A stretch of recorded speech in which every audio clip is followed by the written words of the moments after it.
Okay, Assalamu alaikum everyone. Bismillah ar-Rahman ar-Rahim. Welcome to an amazing Saturday session. I'm so excited to be here. I'm wearing my orange. I think people know that when I wear my orange, something is up or something is about to happen. I hope they know.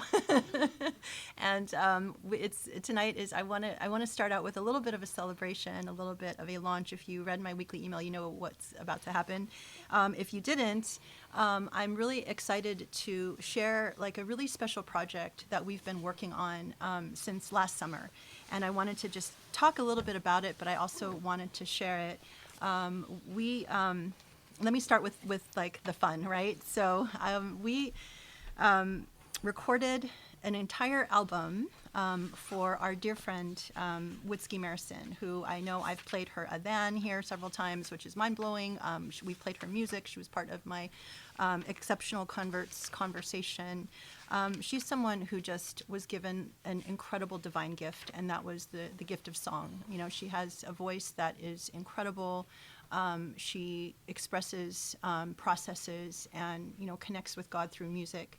And it was clear to all of us, you know, she came and we met her last summer because she was on her way to UCLA, where she is a doctoral student. So aside from having this incredible gift of song, she also has a brilliant intellect, and she's committed to issues of like Islam and climate change and nature justice and, you know, the world.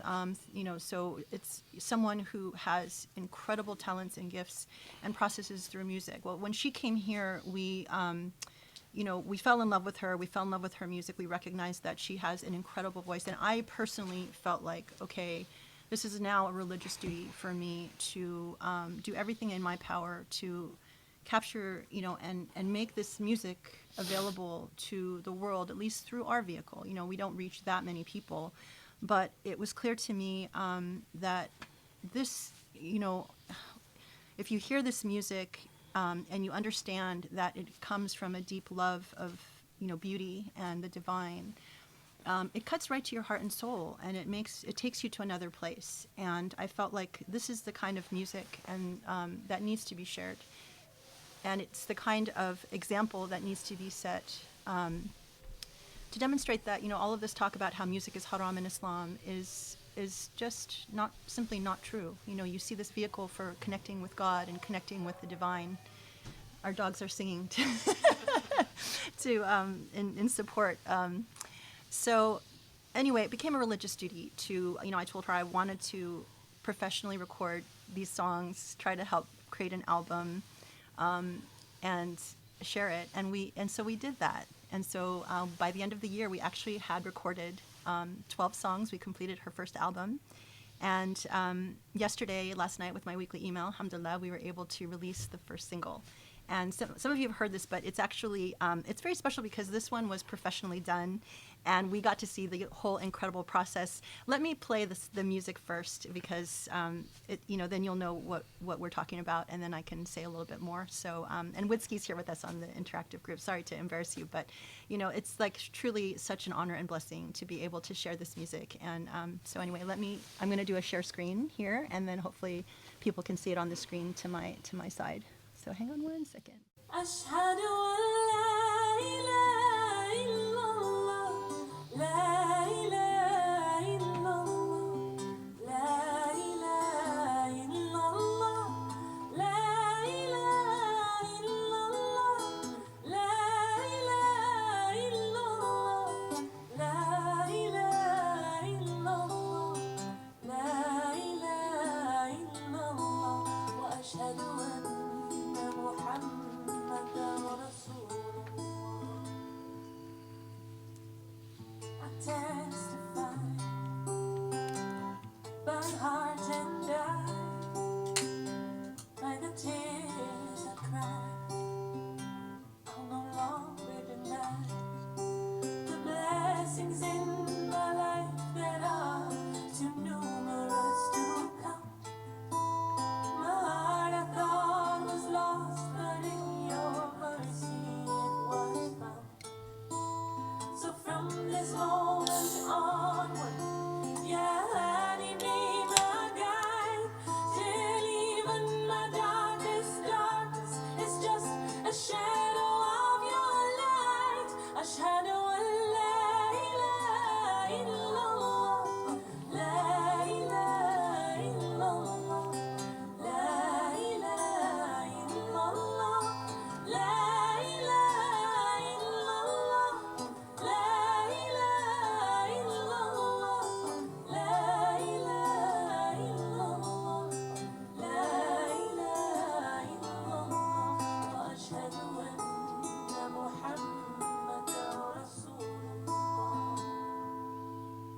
I witness, I see you are the sight beyond my eyes. I witness, truth has become apparent beyond lies. I witness, the many different names have become one. I witness, returning back to where we had begun. I witness, I see you are the sight beyond my eyes. I witness, truth has become apparent beyond lies. I witness, the many different names have become one. I witness, returning back to where we had begun. A shadow of la ilaha illallah, la ilaha illallah, la ilaha illallah, la ilaha illallah, la ilaha illallah, la ilaha illallah, la ilaha illallah, wa ashhadu anna Muhammadan Rasulullah. All right.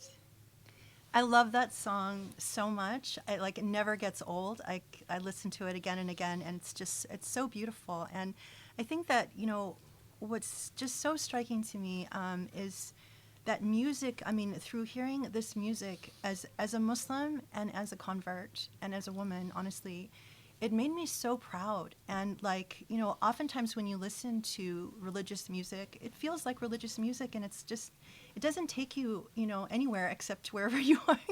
Sometimes you feel like it's preachy, sometimes it's not very special. But this music just took me to another place, and literally, it just plays in my head over and over again. And so I think you understand, and and then seeing it honestly come to life.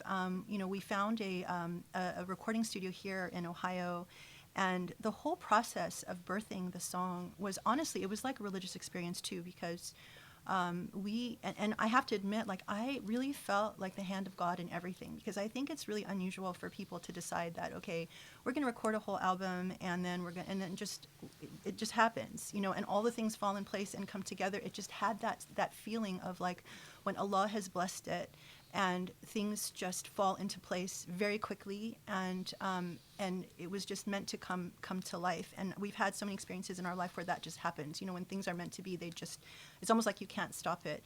And I have friends who know music and were shocked that we actually were able to record something so quickly, and and that we're done and ready to release in record time. And truly, it's just a blessing. And I think that it just I took it as a sign that it was something that absolutely meant to be. And this was just one song. Shahada was a very special song, because this was my first experience with seeing how the whole process works, and just to watch someone like Witzke, who literally did 7 layers of harmonies, right, or 7 layers of music. So you have the guitar. She produced everything. I mean, she did the guitar, the vocals, then the layers of harmony. And we talk about this whole process actually, because after we did all of the songs, we also did a 2-hour podcast where we actually delved into the music, and we got to talk about Whiskey and her experience, how she got to where she is, and just what went into some of these songs, which again was for me like a religious experience. And I'm so excited to share that with all of you when it's ready. So we just obviously just dropped this song because this was the first thing that was ready for us to release. We finished the artwork for the cover of the CD, and there's more to come. So 12 songs, and every song, seeing the birth of every song was truly divine and special, and it's it becomes part of you. And so I think that when you guys hear the rest, you'll be touched and moved. And then when you hear the discussion about the thought and the process and the meaning behind each of these songs, then you won't hear the songs the same way again. And I think what's most beautiful about it is just that connection to the divine, the just the absolute purity of intention of wanting to produce something beautiful, and that connects you with God, that is all a form of dhikr, and that shares a message. There are some songs that are more spiritual like this one, but there are other songs that are social justice oriented. There's a rap song, there's a country song, there's a whole bunch of other stuff. I don't want to give too much away because it's going to be stunning when you hear it. But I feel so grateful and so blessed and so proud. I mean, obviously, Usuli is not getting into the music business, so we're not like launching a record label or anything like that. But hearing this music it's like I felt I had to do everything that I could to help support it. This is not something that is being done for profit. It's something that's being done for love and for education and evidence that music is such a powerful tool for reaching the divine. And Witzke is an amazing person. She really carries song anywhere she goes. She came here and within the Usuli community got all of us singing, and which was incredible because who likes to sing in front of everyone else, but she got us all singing and doing dhikr, and it was so much fun. And then, of course, everywhere she goes, I hear stories about how now she's singing with someone else and having other people sing. And it's so beautiful because it's just another expression of, what we as human beings were intended to do. And especially when she talks about the role of singing and expressing, it's so profound. Honestly, the whole experience of understanding this particular music and what went into it was a religious experience and very profound. So, inshallah, we set a launch date for the whole album as March 1st, which, as I mentioned in my weekly email, this was a gift to me from Witzke because this was the date that I converted to Islam. So it's a kind of a birthday present in that sense. And so, and between now and then and after it comes out, I'll say more. But there's so much to say because this was really a rich engagement. And So thank you, Witzke, so much for sharing your music and sharing, your insights, because, this is a vulnerable thing, right? When artists create their art, it's very personal and it's hard to open up and talk about what went into it. And so she did that, and oh my God, what a gift for all of us, because when you know what went into it, it just changes your whole understanding about things. And it also makes you grateful for the diversity in the world that God creates, because, some people are just given gifts that, all the rest of us can do is sit back and appreciate and be grateful, because it's like, my brain doesn't work that way. And it's like, but I can really, really appreciate the beauty and where it takes me. So, anyway, I'm blabbering on and on, but I'm so excited and I can't wait to release more songs, inshallah. So anyway, with that, I also just wanted to call quick attention to the, really powerful khutba yesterday, as I always do. The title of the khutba is called The Ark of the Quran and the Failure of Muslim Capital. And, it's a really powerful and painful khutba at the same time. In a sense, because, and I just want to share some reflections, because I think that when we reach the point where we're almost to the end of this entire tafsir, and now, we've completed 92 surahs, but as I've said, in Sheikh's journey, now he's actually completed the entire Quran, all 114 chapters. And so what we do from here on in is really just the Project Illumine take on the remaining chapters that we haven't touched. And this is truly a stunning achievement, and it's really humbling and it's really mind-blowing when you actually stop and take the time to think about it. What Sheikh shared with us is, when you look back at our history and what was added to our tafsir tradition, right? Like, who were the scholars that added something original to our understanding of the Quran? It wasn't since Al-Razi from the 14th century who completed an entire tafsir where there was really, an original take on, that added to our understanding. I mean, and between there have been a lot of people who obviously have added ideas and commentary, translations. I know like Muhammad Abdu and Rashid Rida, I believe, completed 12 surahs. That was 100 years ago. Muhammad Asad, whose translation and commentary we used, that was 40 years ago. Sheikh Sharawi, who Sheikh mentions in the khutbah, is in Egypt, and he has original thoughts and ideas about the Quran, and now his work has been banned.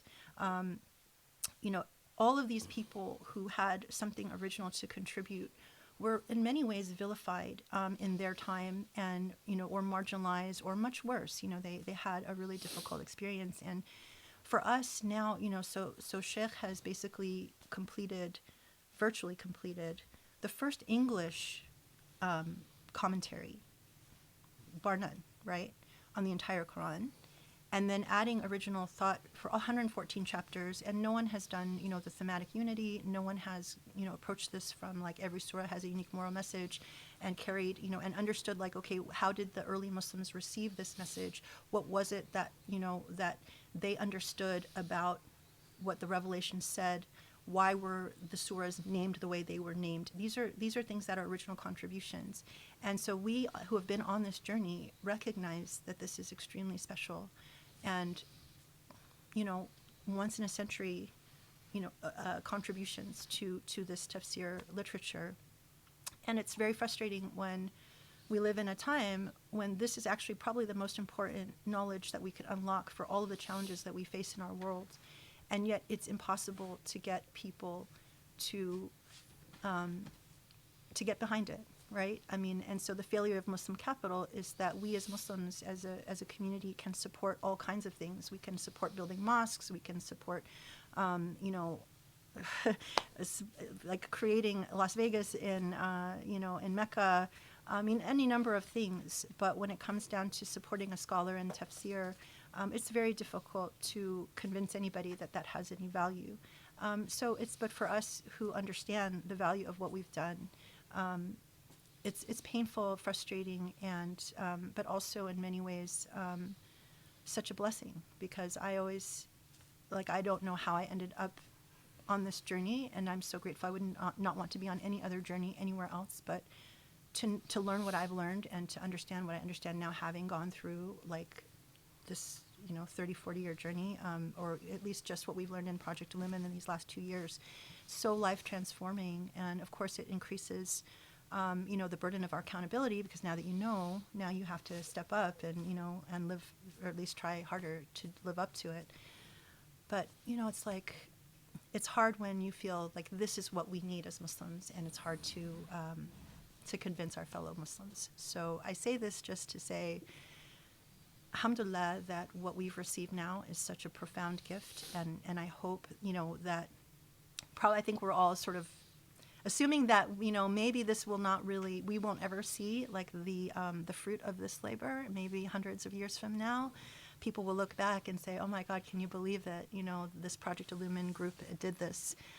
In the same way that when we look back at oh my God, the early Muslims, if they didn't do what they had done to preserve this message, we wouldn't have what we have today. I hope that's the hope, right, for what we're doing, and I'm just grateful. But I hope I keep just wanting to tell people share this, because people are searching for meaning and truth and beauty, and I feel like we've been experiencing that here for the last 2 years, and it's I just want to let people know so they can find it. I know people are finding it. I get messages literally every day about how people feel it's miraculous that they found Rasuli. So anyway, I've said enough. Today we're so excited to finish Surah Al-Ma'ida with a Q&A. I have a few questions that I've received. And then also our plan is to start Surah An-Nasr, Surah number 110. So I don't know if you wanted to say anything before we start with the Q&A session. But thank you everyone for joining us. It's incredible that we've finished Surah Al-Ma'ida, that we've reached this point. And I'm excited to continue on with Q&A and the short surahs that we have remaining. We could start with your journey with Surah Al-Ma'ida, right? Well, I'll talk about Surah Al-Ma'ida a bit, and then do the Q&A. Okay. بسم الله الرحمن الرحيم الحمد لله رب العالمين وسبحان الله العلي العظيم اللهم صل وسلم وبارك على الحبيب المصطفى محمد خاتم الرسل والأنبياء أجمعين المرسل رحمة للعالمين وعلى آله الأطهار الميامين وعلى أصحابه المختارين وعلى من اتبعوا بإحسان إلى يوم الدين اللهم اشرح لي صدري ويسر لي أمري واحلل عقدة من لساني يفقه قولي.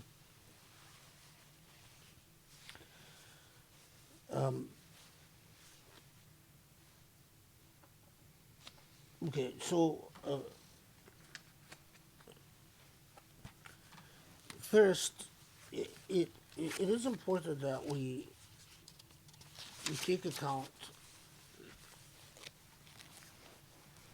that the message, or at least our engagement with the message of the Quran, is substantially done. The short surah, Surah An-Nasr, one of them, which inshallah I want to address tonight, that remain. I don't have a unique or original take on all of these surah. In many ways, in addressing these surah in the context of Project Ulum, in many ways I am providing an abridged short version of the material that I've gone through when I did the line by line tafsir.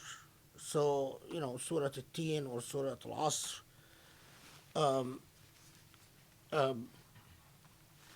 some of these surah, yes, there is, as we'll see inshallah, there is material that we can talk about that is consistent with the methodology of Project Ulum, but not all of them. But as I said in the khutbah, the arc, if you take the Quran as, there are many possible approaches to the Quran, and the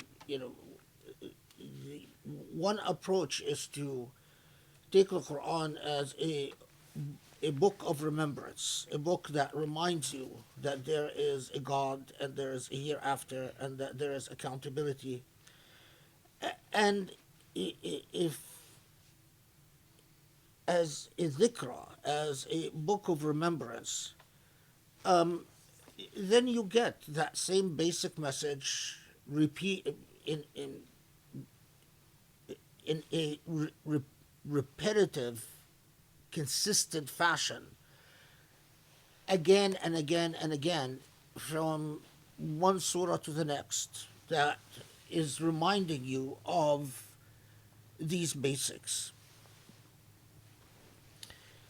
But what the methodology of this tafsir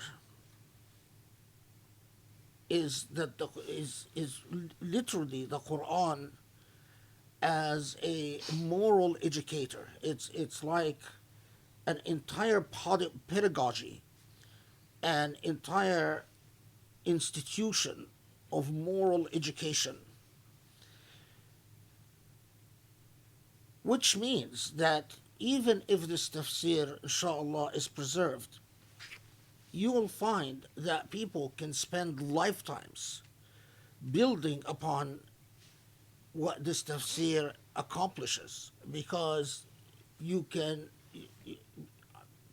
as I said before many times, it scratches but the surface. It simply traces the moral arc of the Quran from the essential message of monotheism, tying the message of monotheism to a constant, primordial, anchoring message to humanity, to tracing the moral and ethical precepts that derive from the monotheistic foundation, and then to trace the historical examples in the life of the Prophet ﷺ and his disciples, where you get examples of the moral precepts that were set in Mecca in action. But when you step back, you see that it is a it is like a school of ethics and morality that you could enroll in.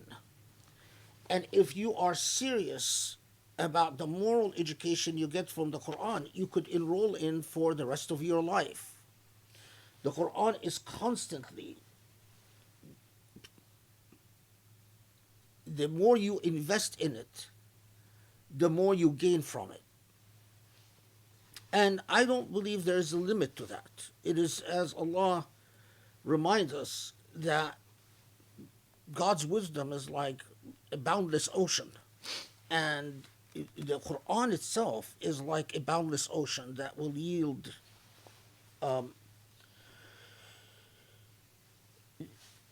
I want, before taking the questions on Surah Al-Ma'ida, I want to underscore the summary I did at the very end,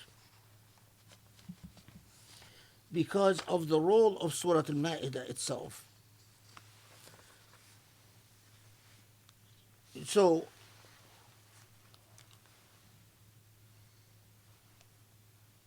because there was one element in my summary that I sort of overlooked, and that's why I also want to go back to it to make sure that it's set properly and correctly. So, we all recall that the Surah Al-Ma'ida starts with a foundational, you can say, applied morality. It is a moral precept that is affirmed in the Meccan Surah repeatedly. But here, towards the very end, it is approached from a different angle. It's approached from an angle of saying, it's as if saying, you want to understand the basis of all principled moral life. It is your relationship to obligations, that a human being can live thinking that they are entitled to accept or reject obligations as they see fit. But that's precisely an unprincipled life. If your life is, well, I do what I please and nothing binds me and I owe nothing to no one, regardless of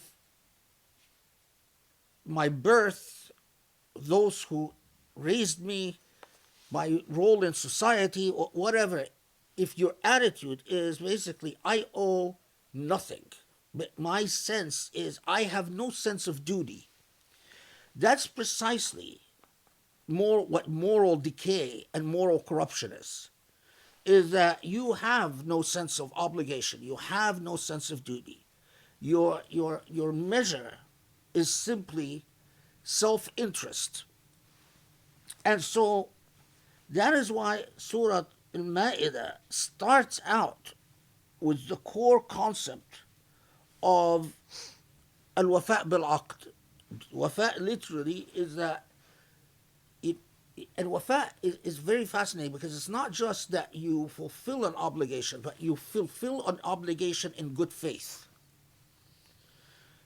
The very concept of wafa', which is at the very beginning of Surah Al-Ma'ida, it necessitates and demands good faith fulfillment. And as I said, that then from that, Surah Al-Ma'ida sort of moves to the concept of an iltizam, that iltizam literally it's you negotiate life through principled stances. Those that those takalif, those obligations that you owe your God, obligations that you owe society, obligations that you owe humanity, and so on. And the part we talked last halaqah that Allah says, understand that there are these sha'air that Allah obligates you to perform in order to maintain your relationship to your Maker in a healthy and vibrant fashion. Without the sha'air are the prescriptions of ibadat, of acts of worship, or that without the sha'air, it is, you are taking, by forgoing the obligations that God said you owe God, you are taking God for granted. And if you take whatever relationship you're in, if your attitude is to take those that you have a relationship with for granted, it's a flawed relationship from the beginning. So, for instance, and that is why I'm telling you that you can spend lifetimes exploring all these themes and developing all these themes. So, for instance, if you have a friend and your attitude towards the friend is, my obligations towards you all arise from the principle of self-interest, that I do or I owe you only what makes me happy. There is no iltizam, there is no principled relationship. And that relationship is egotistical. And it is also an amoral relationship. It is a relationship without morality. And thus, it is also a decrepit relationship. So, imagine there are a lot of marriages where basically the attitude is, yeah, I'm in this because I'm getting whatever I get from it, and my commitments to you are all based on what I get from this relationship, rather than the principle of wafa, loyalty, or the principle of ishra, cohabitation, and the birr, the fidelity that you owe because of ishra, because of cohabitation. So everything all actions can either be engaged in without a moral bed, or they can be engaged in founded on a solid moral bed. This is in everything. Your relationship with your parents, your relationship with your spouse, your relationship with your siblings, your relationship with your friends, your relationship with your job, your relationship with nature, your relationship with God. Either it is founded on purely thoughtless egoism. I'm in this because I'm getting something out of this. That's an unprincipled relationship. It is an amoral relationship. Or it is anchored on a moral foundation. And if it is anchored on moral foundations, then these lofty, virtuous principles play a core role, like wafa, like ishra, like birr, like ihsan.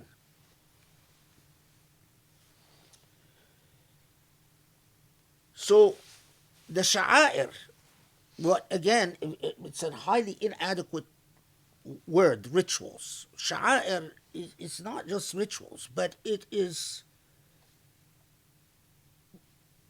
the terms that God has set in order to honor your relationship with God, in order for this relationship to be a relationship that upholds. So, for instance, the first moral value that the sha'air express or uphold and and further and maintain is the simple principle of gratitude. What we learn from Surah Al-Fatiha, right? What we learn from Surah Al-Fatiha is without gratitude, in all things, if you don't know how to be grateful, if you don't know how to honor the right of those who have earned a right towards you. So if you don't know how to be grateful to parents, or to grateful to a friend, or grateful to a spouse, or grateful to your society, or grateful to your very existence, what we learn from Surah Al-Fatiha is morality grows out from the tree of gratitude. And so we start Surah Al-Fatiha with Alhamdulillahi Rabbil Alameen. We express gratitude. Yeah, you could exist in this world without the foundation of gratitude. But then you are free to define this existence you're in ways that undermine the value of this life. So if I say, why should I be grateful for living? I never asked to be born or created. Hence, I don't see a point to be grateful about my life. Well, that logic, if you're not grateful about your life, you are also not grateful about the life of others. Basic morality, basic moral thinking. And if you're not grateful about the life of others, you are free to then say, well, I don't see a principle that guides the reality of existence. We are then free to say, if you want to opt out of life, you could opt out.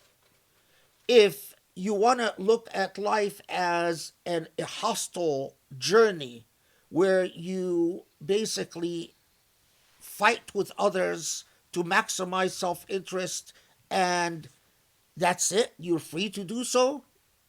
If you want to say, well, it's all happenstance, it's all an accident. If I'm not grateful for my own existence and I'm not grateful for existence of others, I can negotiate or I can put a value on the life of others as I deem fit, according to my understanding of whatever whatever value I assign to the life of others. It's a very dangerous moral, philosophical beginning. But it is exactly, I mean, the Quran was long before the philosophy of existentialism, right?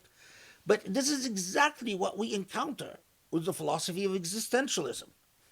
Existentialism, as a philosophy, is a pristine expression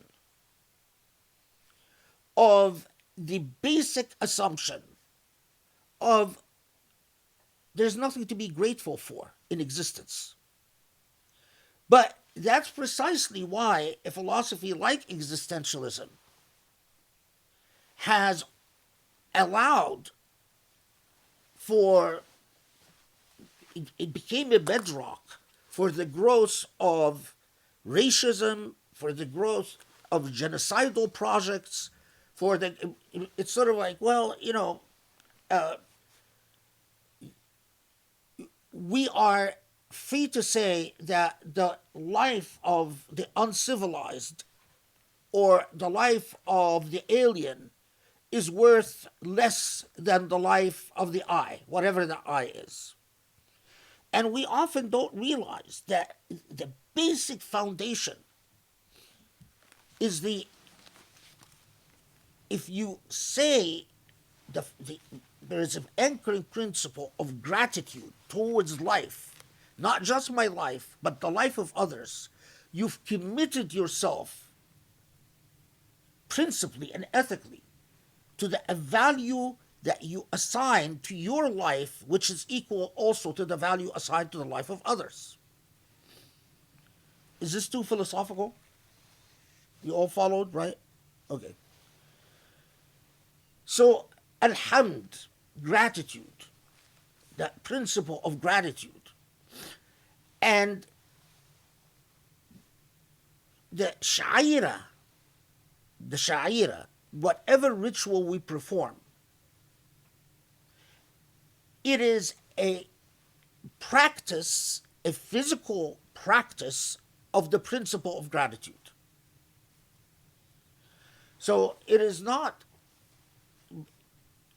I do the sha'ir, or we are obligated to do the sha'ir, fundamentally to say to Allah, yes, we are aware that it is all from you, and we are constantly expressing the remembrance of gratitude in a variety of ways. Okay, but notice that at the very beginning, and this is the part that I forgot, I didn't really talk about alhamd and gratitude, which was also an oversight. But anyway, that at the very beginning of Surah Al-Ma'ida, right after anchoring the principle of obligation, all morality arises from obligation.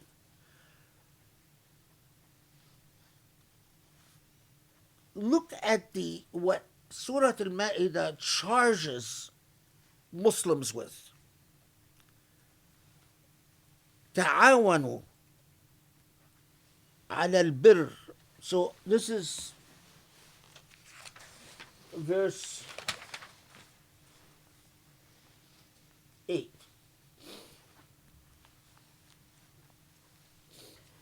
يا أيها الذين آمنوا كونوا قوامين لله شهداء بالقسط ولا يجرمنكم شنآن قوم على ألا تعدلوا اعدلوا هو أقرب للتقوى واتقوا الله إن الله خبير بما تعملون.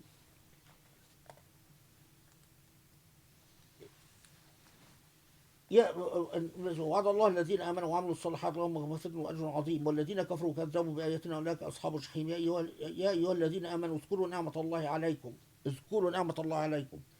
إذ هم قوم. So this core principle that charges, what is it? Right after Allah talks about the covenant, in the language of, again, Surah Al-Ma'ida, وَمِيثَاقَهُ الَّذِي وَاثَقَكُمْ بِهِ, the covenant that bonds you to Allah.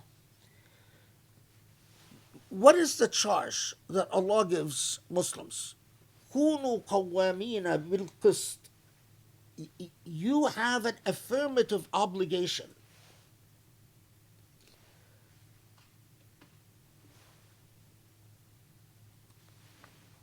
Here, I'm sorry, I forgot. يكونوا قوامين لله شهداء بالقسط. Yeah. So, to use the Muhammad Asad's translation, be ever steadfast in your devotion to God. قوامين لله. So you are, a qiyam is is not just that you are upholding something, it's you're lifting something. And qiyamah is to serve something, but serving it to elevate it. So here, كونوا قوامين لله, that you are constantly you're not elevating God. That as a matter of faith, we know that God is not only elevated, but so you are constantly in a state of elevating for God. قوامين لله شهداء بالقسط. When Allah charges us that you are constantly to witness justice, then we understand that what we are constantly lifting and upholding up in a state of qiyam for the sake of Allah is what we bear witness to, which is justice. And then Allah, then وَلَا يَجْرِمَنَّكُمْ شَنْآنُ قَوْمٍ عَلَىٰ أَلَّا تَعْدِلُوا. Not even your ill feelings, not even when you have cause, even if the cause is being aggrieved, do not allow that to cause you to stray away from your focused obligation towards God and justice. So, at the heart of the covenant is a qiyam lillah wa shahada bil qist, is that you are constantly in a state of service. In order to witness justice, you must serve justice. And serving justice and witnessing justice is a necessary parallel to serving God and witnessing for God. Then, after that, Allah starts telling us the story of reminding us, because we are reminded of it. It's not we are informed of it for the first time. We are reminded of how those previous nations who've received the mithaq, the covenant, have failed it. And what I said last halaqah about all the misunderstanding the purpose of the covenant, ill will, corruption, cowardliness, lack of willpower, all the different ways that you can, all the or ghulu, extremism in understanding what ghulu is. You're pedantic about the sha'air, but the sha'air no longer serve a moral cause. So you do rituals for the sake of rituals, not because they work. It's like the moral arc of the Quran is like a clock, right? This clock, it's like, instead of keeping time, it's keeping morality. It's ticking away in a moral order constantly. If you come and you do the rituals and you forget about all the other mechanisms that constantly work serving a moral order, you've disrupted the entire thing. The clock is not going to work. And that Surah Al-Ma'ida, when it unpacks the failures of those who received the covenant before us and warns us about not repeating these failures,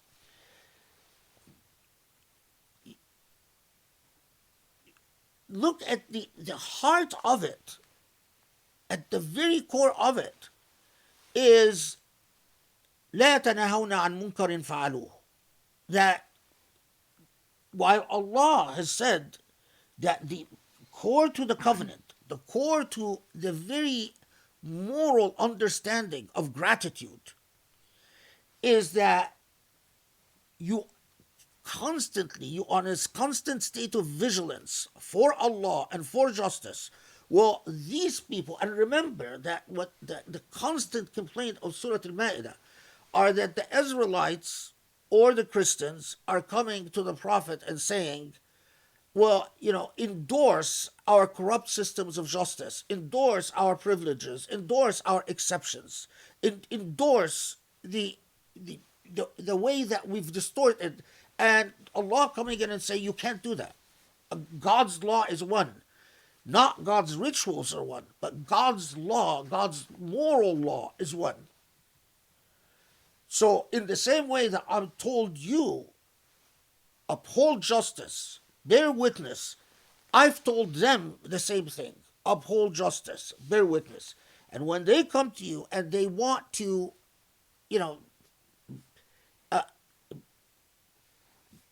sort of, what do you call it? Play, what's the expression?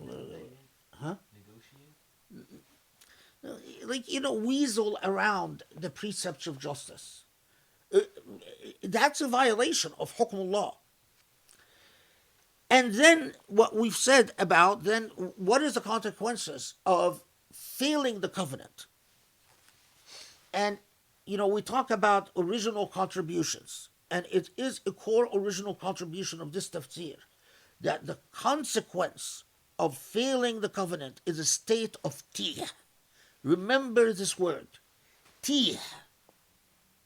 Tih is being uprooted, rootlessness, confusion.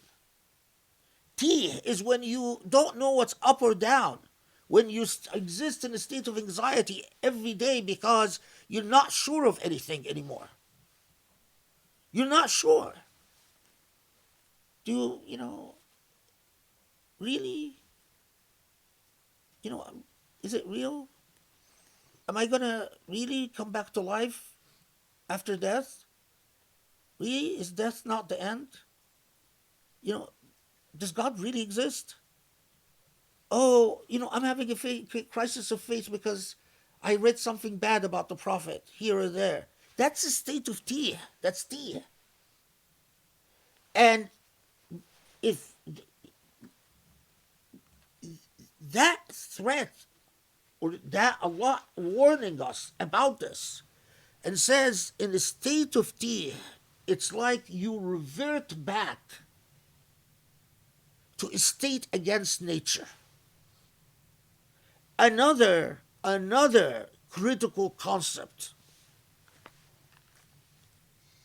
that, there are all these people who like to talk, it's, academic fads. And one of the academic fads today is Islamic law and natural law. When Allah talks about the state of Jahiliyyah and connects that to the way that one brother knows how to be morally grateful, the other brother, his relationship to the morality of gratitude has been corrupted by egoism. And Allah describes this as the original crime. If you've read Thomas Aquinas, then, or Maimonides, something dawns on you. And also, of course, Qadi Abdul Jabbar, who develops some of these themes, is that an incredible act of plagiarism took place in history. The whole so-called natural law tradition in the West,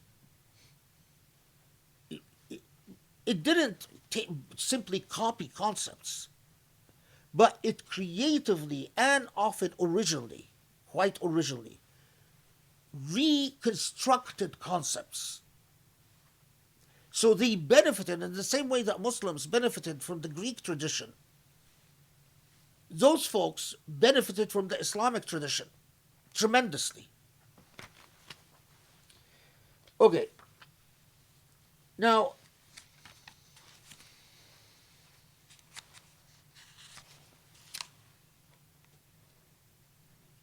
and Allah warns us, and again, in terms of what we, things that if this tafsir is lost, they will be lost until someone else recreates them or rediscovers them. That the consequences of tea is not just opening the door to shaitan in corrupt practices, but you effectively become as mindless as apes and as covetous as swine. And the state, the social, instead of being bound by civic, social relationships and a civic moral order between the parts of society, there is adawa and baghda. There is rancor and hate and aggression. Every one of you suspects every other one of you. You all suspect you're all weary of each other because you can't trust each other. But something that, subhanAllah, it really only dawned on me very recently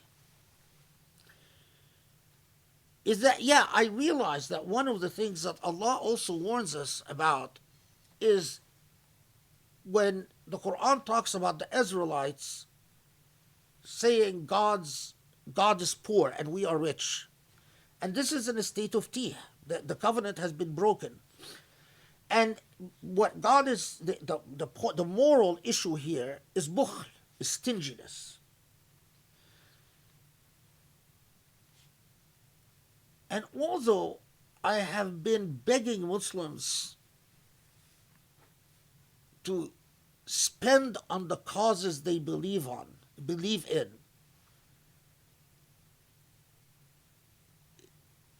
do you see the state of tea that Muslims exist in? Do you see the extent of the curse of stinginess among Muslims? That blows your mind. It's truly a curse. Yani, when you see Muslims that go on trips to Europe and spend in a trip, some families, unfortunately, I know some of them, well, spending $500,000 or even $1 million on a 2-week trip is a non-issue.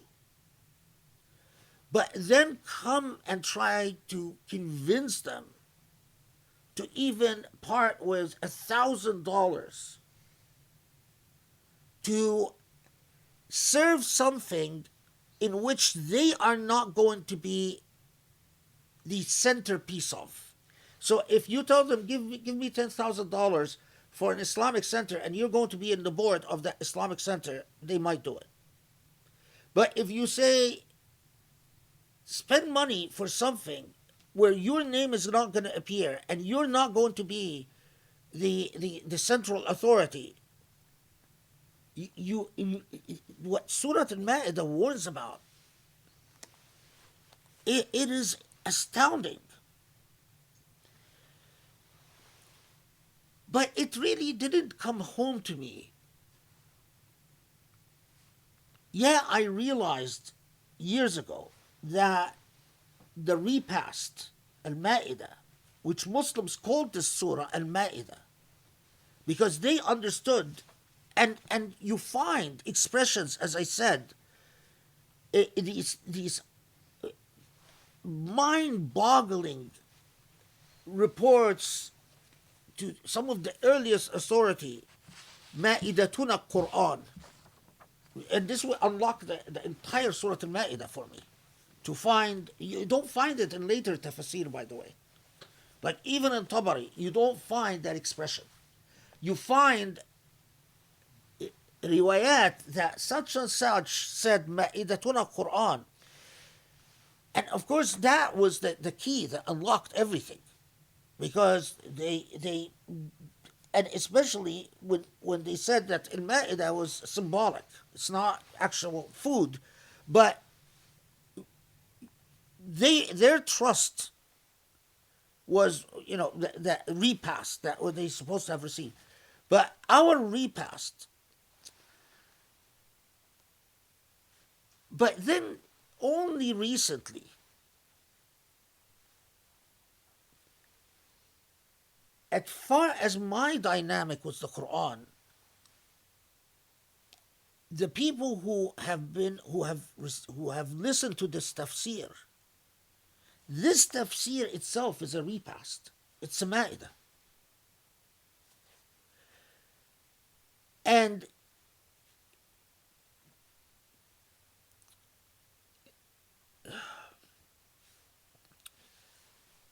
the challenge of preservation in an ummah that, I mean, look, as an ummah in the modern age,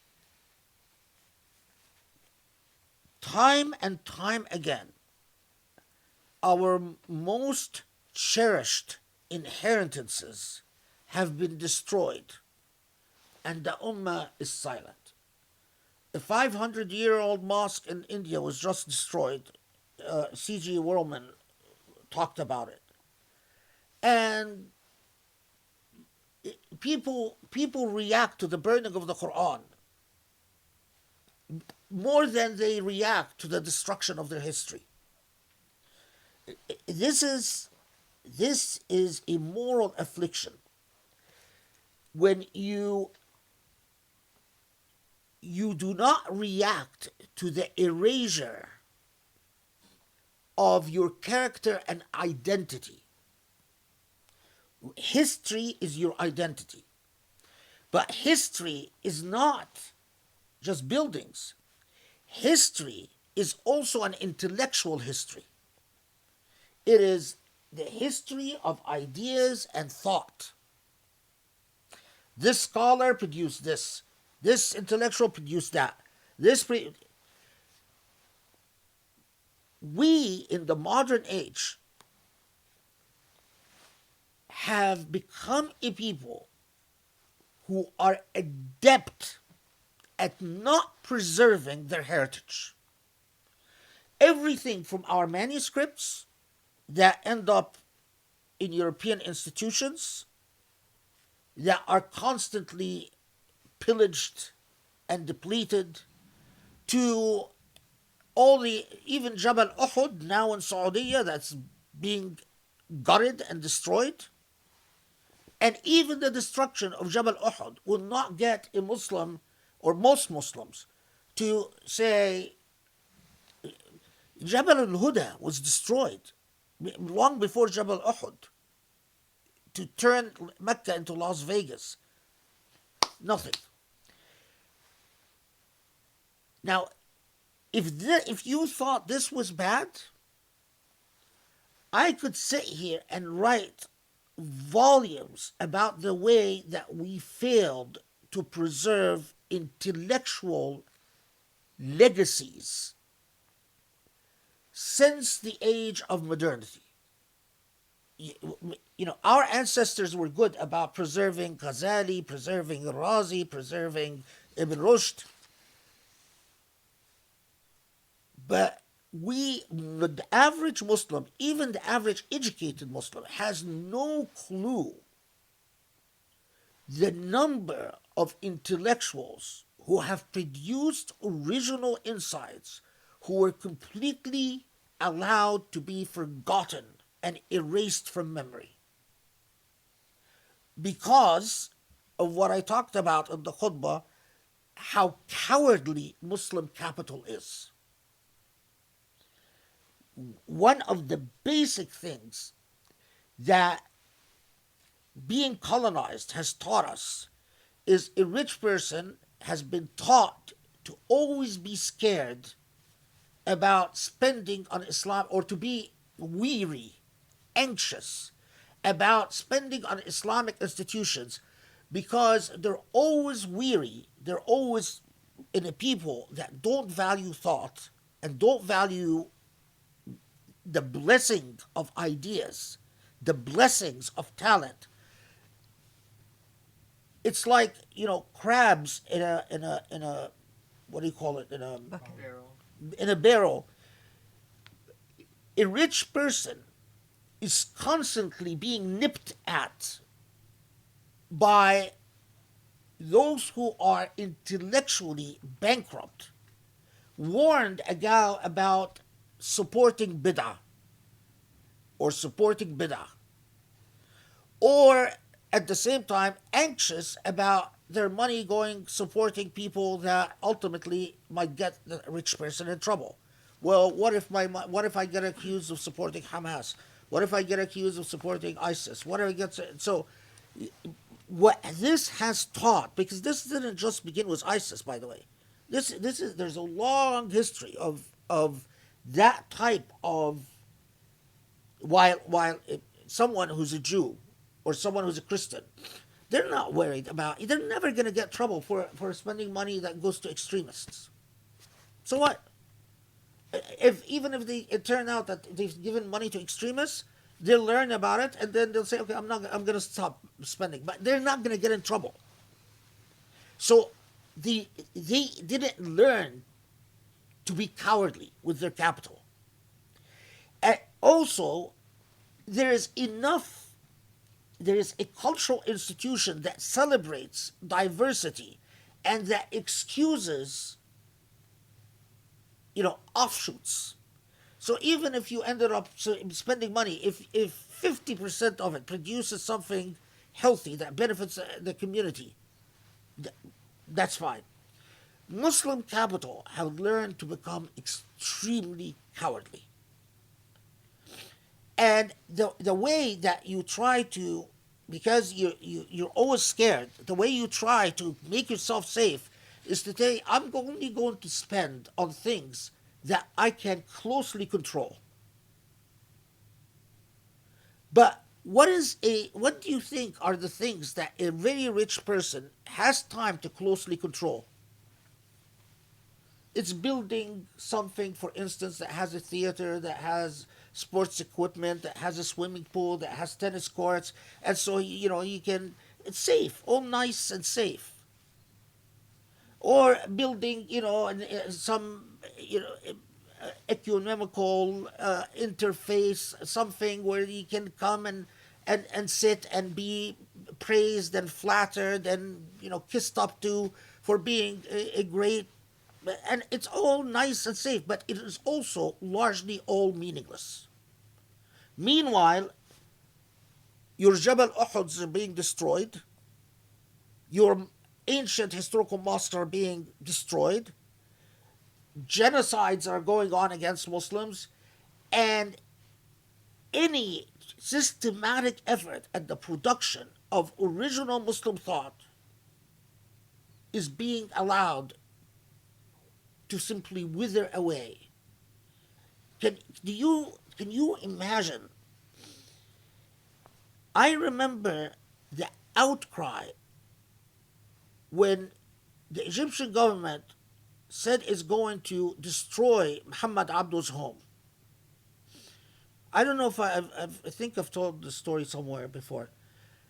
Me and my friends back then, we snuck through the roof and went into the house before it was torn down. And when we went to the house, we were shocked. Not just the chairs that Muhammad Abdu used to sit on, not just the beds that Muhammad Abdu used, but we found articles of clothes, and we found books, and we found notes. And we had snuck in through a little opening in the ceiling in the roof of the house, and most of the tradition, even the private papers of someone like Rashid Rida, the private papers of Rashid Rida are not preserved anywhere. They were eventually given to a member, one of his grandchildren, who took the papers to the United States and preserved the paper because he's an engineer and didn't know what to do with the papers, and was complaining for a while that he can't find a single Muslim institution that will. And I told him at the time, I said, just give it to any university. Give it to Princeton. Give it to Harvard. Give it to any university. Forget about Muslims. You're not going to find a single rich Muslim who will say, "Oh, the papers of Rashid Rida. Of course, I must preserve them. More important than buying a Lamborghini." No, doesn't happen. I can give you example after example after. Muhammad Amara.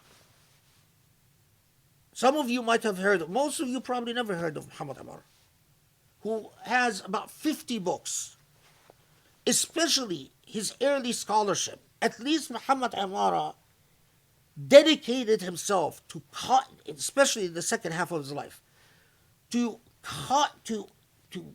systematically confront and rebut the accusations leveled against Islam by Islamophobes,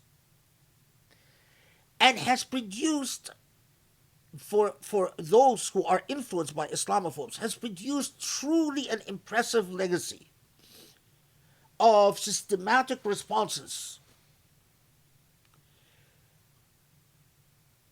Not just Muhammad Amara before he died, not just was he banned, the Sisi's regime banned him from appearing on TV or publishing or anything.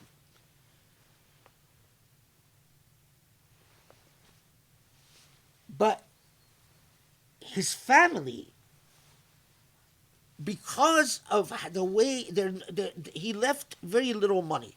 He wrote 50 books. The government is giving the family hell about his pension, although he was a government employee for all his life. And his family is forced now to consider selling his library. And his children say, what are we going to do with his papers? We need the money to survive because his wife is still alive. We need the money, and we need to sell his apartment. What are we going to do with his papers? No one is interested in his papers. I could go on and Saeed, I could just go on and tell you example after example, and yet here's where we are. This is where we are with this tafsir.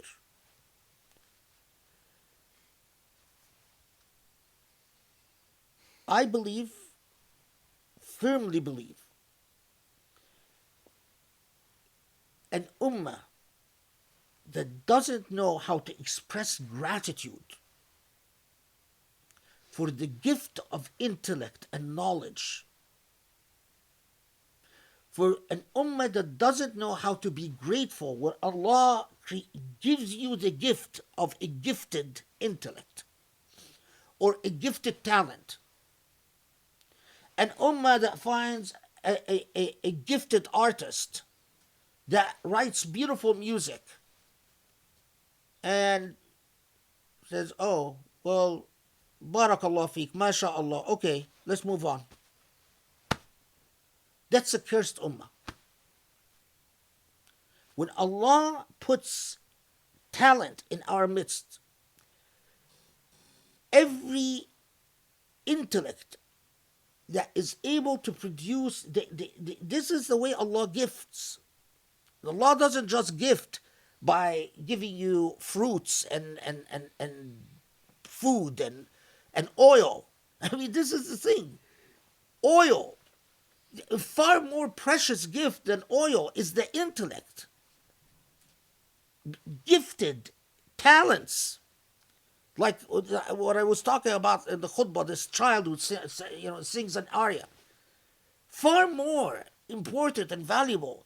If you do not have the basic morality as an ummah of gratitude, and you look at this and say, yeah, well, yeah, mashallah, which we've rendered words meaningless.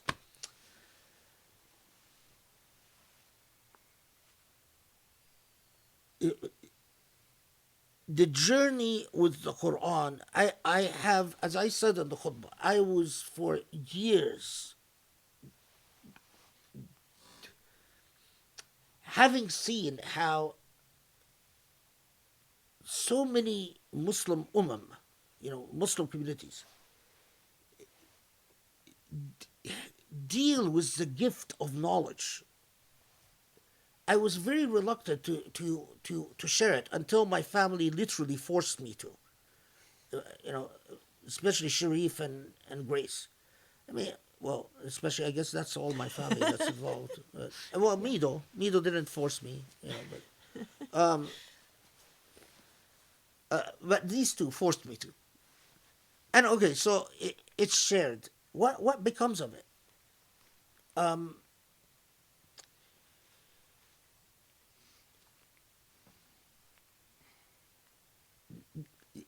yeah.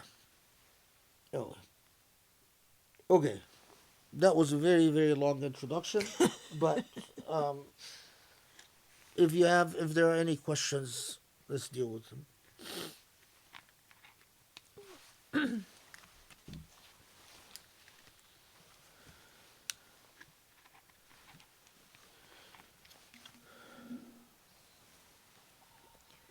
Alhamdulillah. I mean, I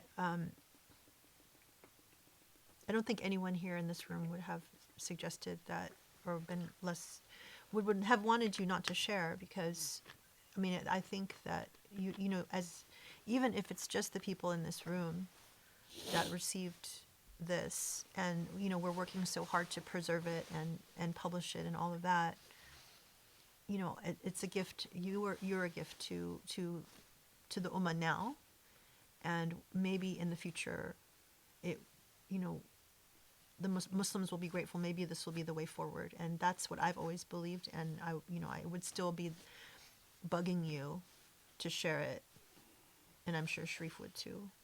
And let because no one else no one else could have done this, and it would be a waste and a shame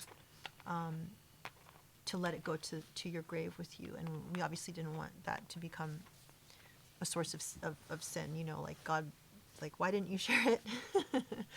But this is, I mean, I believe with all my heart that this is the way forward. And even if only a handful of people know it now, inshallah, hopefully we can do our job in preserving it, making it available in the future. That's why we exist.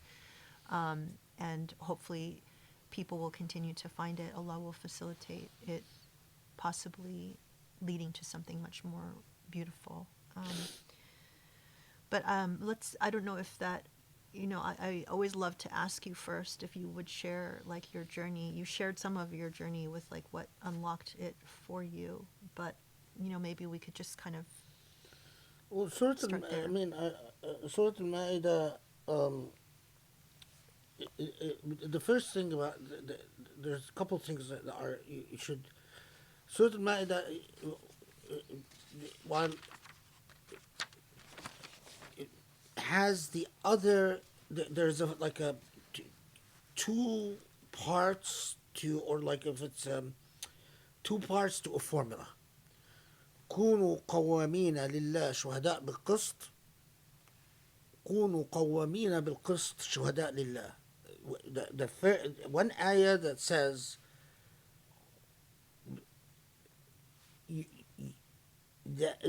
one ayah that says that you bear witness as to justice, and one ayah that says but you bear witness as to justice, and one ayah that says you bear witness for God or as to God. And both ayahs engage God and justice. And when you put them together, one is in one surah and one is another surah. So Surah Al-Ma'idah had one half of that. When you put them together, you clearly see that God does not differentiate between service to God and service to justice. That you cannot serve God unless you are also committed to justice. What is that? Well, it's you cannot serve God unless you are committed to ethics. What is justice about? It's an ethical commitment, the attempt to achieve justice. So you are aware, you're aware that Surah Al-Ma'ida is distinctive because it has that one half of that formula. Okay. Second, you also know Surah Al-Ma'ida is the surah that has the very famous punishments for theft, the cutting the hands of the thief, and for highway robbery. You also know that Surah Al-Ma'idah is the surah that says you will find that those who are truly hostile are Jews, and those who are the closest are. So you're aware of these things, and when you read through Surah Al-Ma'idah, and you know that Surah Al-Ma'idah is revealed at the very end, and it's a puzzling surah because at first, when you memorize it and you live with it and it becomes a companion, say, okay, so well, it does it and you also know from all the tafsir that the impression you're given is that it was a surah that was sort of tying loose ends. It's like it's a very, very end, and so God just was tying different loose ends. It's like a wrap up surah. Let's tie the loose end of someone dying who leaves a bequest, and let's clarify this point. Let's clarify that, and that's not very convincing because then how does ending with the story of Jesus and the repast, the Ma'idah, and why is it called the Ma'idah? And why does Allah choose, and why does it start with ufu bil uqud, that fulfill your obligations, your contracts?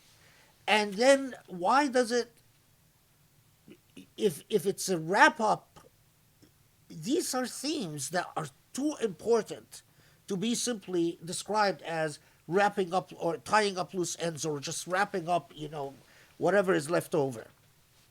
And it doesn't even, when you read it, and why this surah, because now we're very late, right? And if the punishment for theft and highway robbery,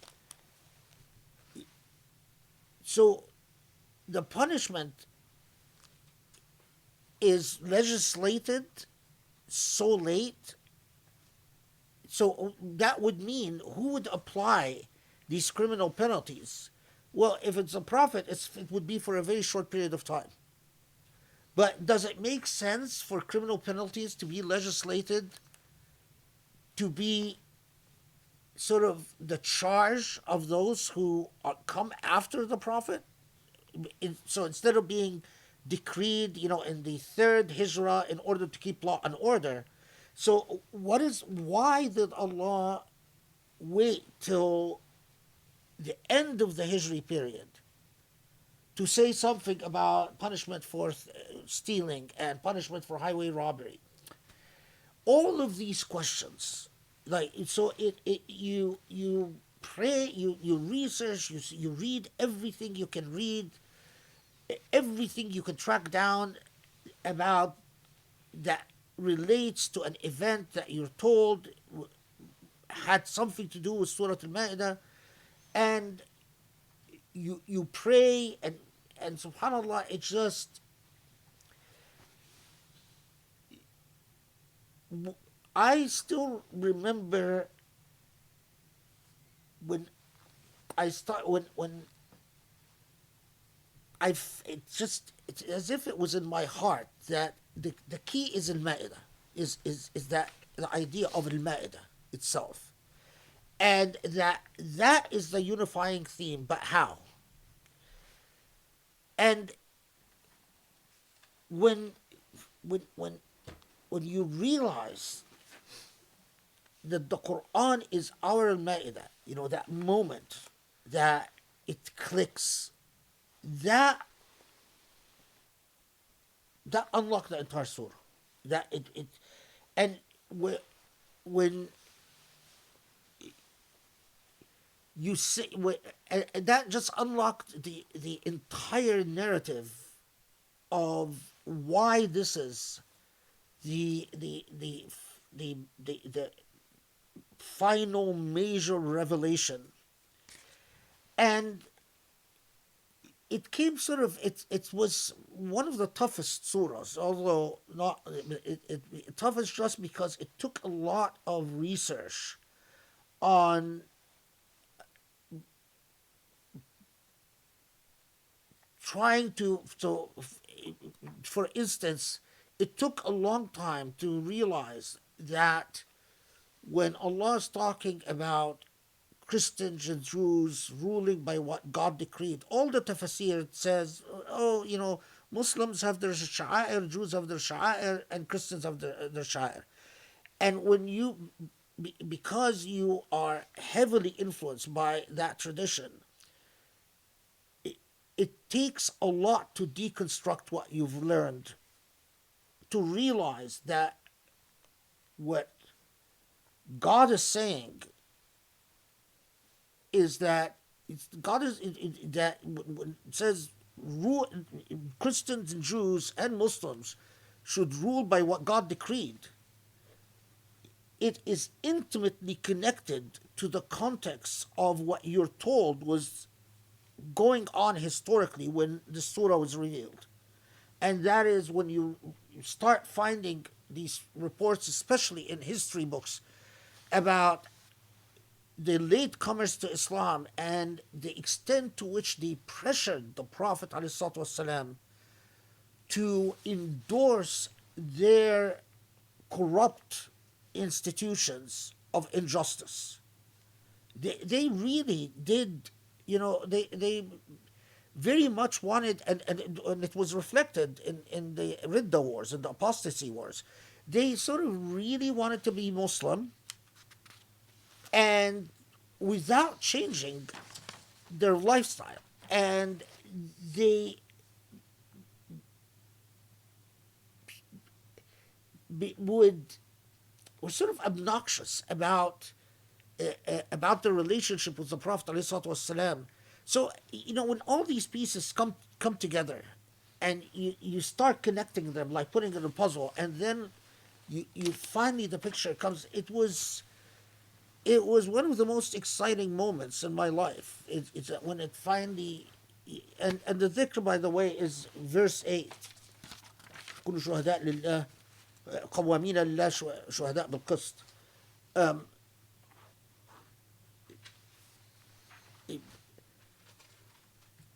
And it's exactly then when when you start seeing that the Quran is really a moral, presents you as a moral arc. It's like it's like entering a school of morality. Yeah, that's. I think it was the last surah that I did. I think it was the last surah that I did. So where were we in Thousand Oaks? I think Thousand Oaks. Do you have any sense of like how long was that engagement?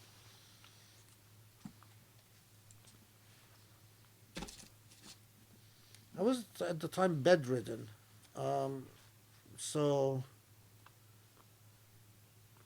that's what I kept just. And I think I was not teaching.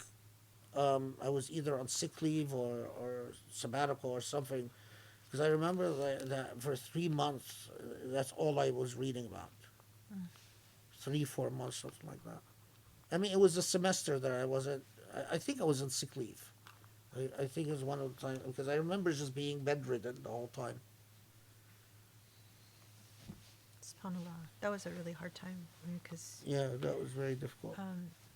when people start thinking about how much you do now between teaching a full load and all the demands at the law school and doing the khutbas and the halakas, and even when we were doing 2 halakas a week, people don't understand, like, this is really miraculous, because there was a time when Sheikh was so ill that he literally was bedridden and couldn't make it, like couldn't walk from the bedroom to the living room in our house in Los Angeles for the longest time. So this is such a gift to be able to do that. And even the idea of you being bedridden for 3 or 4 months to figure out Surah Al-Ma'ida is kind of a very interesting thought, because if that was what God wanted you to finish and focus on, it's like, think of what you could achieve if you actually didn't have to work now, right? But I want to just make a random comment, because we continue to get criticized, because what we do is very different and open-minded, and whether it's like releasing music or talking about dogs, or me sitting here next to you, people don't know, they come on YouTube and they're like, who is this woman, and why is she not wearing a scarf, and why is she sitting so close to the sheikh, all this kind of stuff, and people, I think, word gets around that, oh, Usuli is something other, it's progressive or extreme, I don't know what. But, one of the things that I absolutely love is everything we do is online, like literally the entire Tafsir is online. Every khutbah is online. Every, all the halakas that we've done since Usuli were live streamed and online. So we have a very public record. So when people want to, like basically poo-poo who we are or what we do, it's all out there for people to watch and judge, but no one really wants to engage or take the time to do that. And I'm so proud of this legacy, in this age of technology, that this is, living testimony. And now we're, working obviously to turn this into a published work. But it just, I just want to point that out, because it's very public. I don't know of any other organization that live streams everything and leaves it out there for people to examine and come to their own conclusion. So anyway, for whatever that's worth. So let's start and open up to any questions. Anybody in here? Go for it.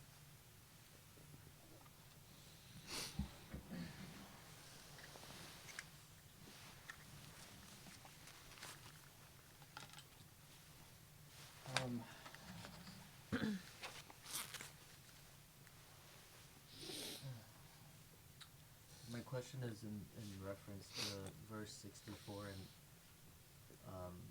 between halakas I asked you this before, but wanted to give others a chance. And with what you just said, which was really impactful and emotional, especially about Tih, it kind of it answers the question. Because in verse 64, when you were explaining it, I don't remember what day, it was in the second half of 64, about that the Jews and Christians will have enmity and hatred and be at war with one another. And I asked if that could be extended to not just being war, but that the general feeling would that there would be anger and hatred between them, not necessarily towards each other, but also outward. This, like in the same halakha you talked about, the Islamophobia network, that essentially that their default will be anger and hatred and war, and you kind of see this even cemented intellectually, it's a very secular idea that human beings are aggressive and they need to be aggressive, and if you want to unite people, that you find a common enemy. And it seems like the Quranic paradigm is coming in and saying, if you are in a state of tih, if you don't have a ma'ida, if you are not based in God, then that is going to be your reality, is one of hatred. But the sign of being with God is that you don't need that energy to exist and to see your way through the world, because you're not coming from a place of fear. You're not coming from a place of anxiety, of constantly trying to guarantee your existence on this earth by putting yourself over someone else, or gaining some kind of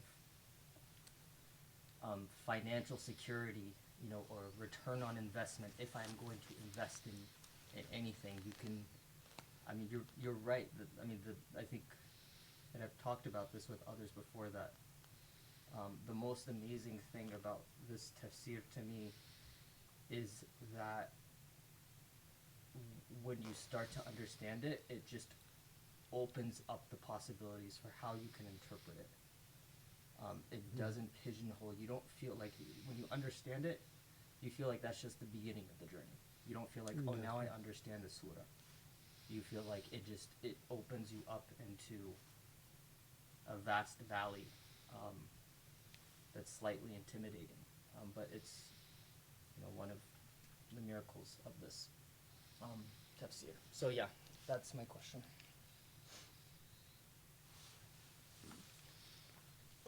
I'm not sure. I mean, there's no question really. I mean, other than say right. Can you just summarize in case people couldn't hear? I think what Sharif is saying, that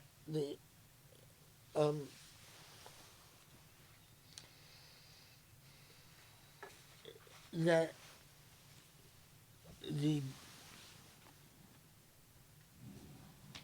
part of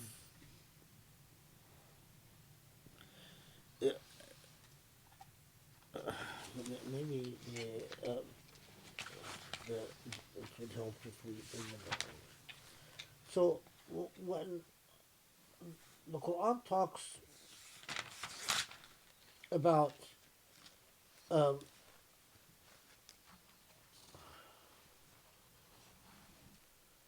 this is 64, right? Yeah, the second half of 64. Yeah. وألقينا بينهم العداوة والبغضاء إلى يوم القيامة كلما أوقدوا نارا للحرب أطفأها الله ويسعون في الأرض فسادا والله لا يحب المفسدين. This is the second half of, especially the second half of 64. That part of the state, when the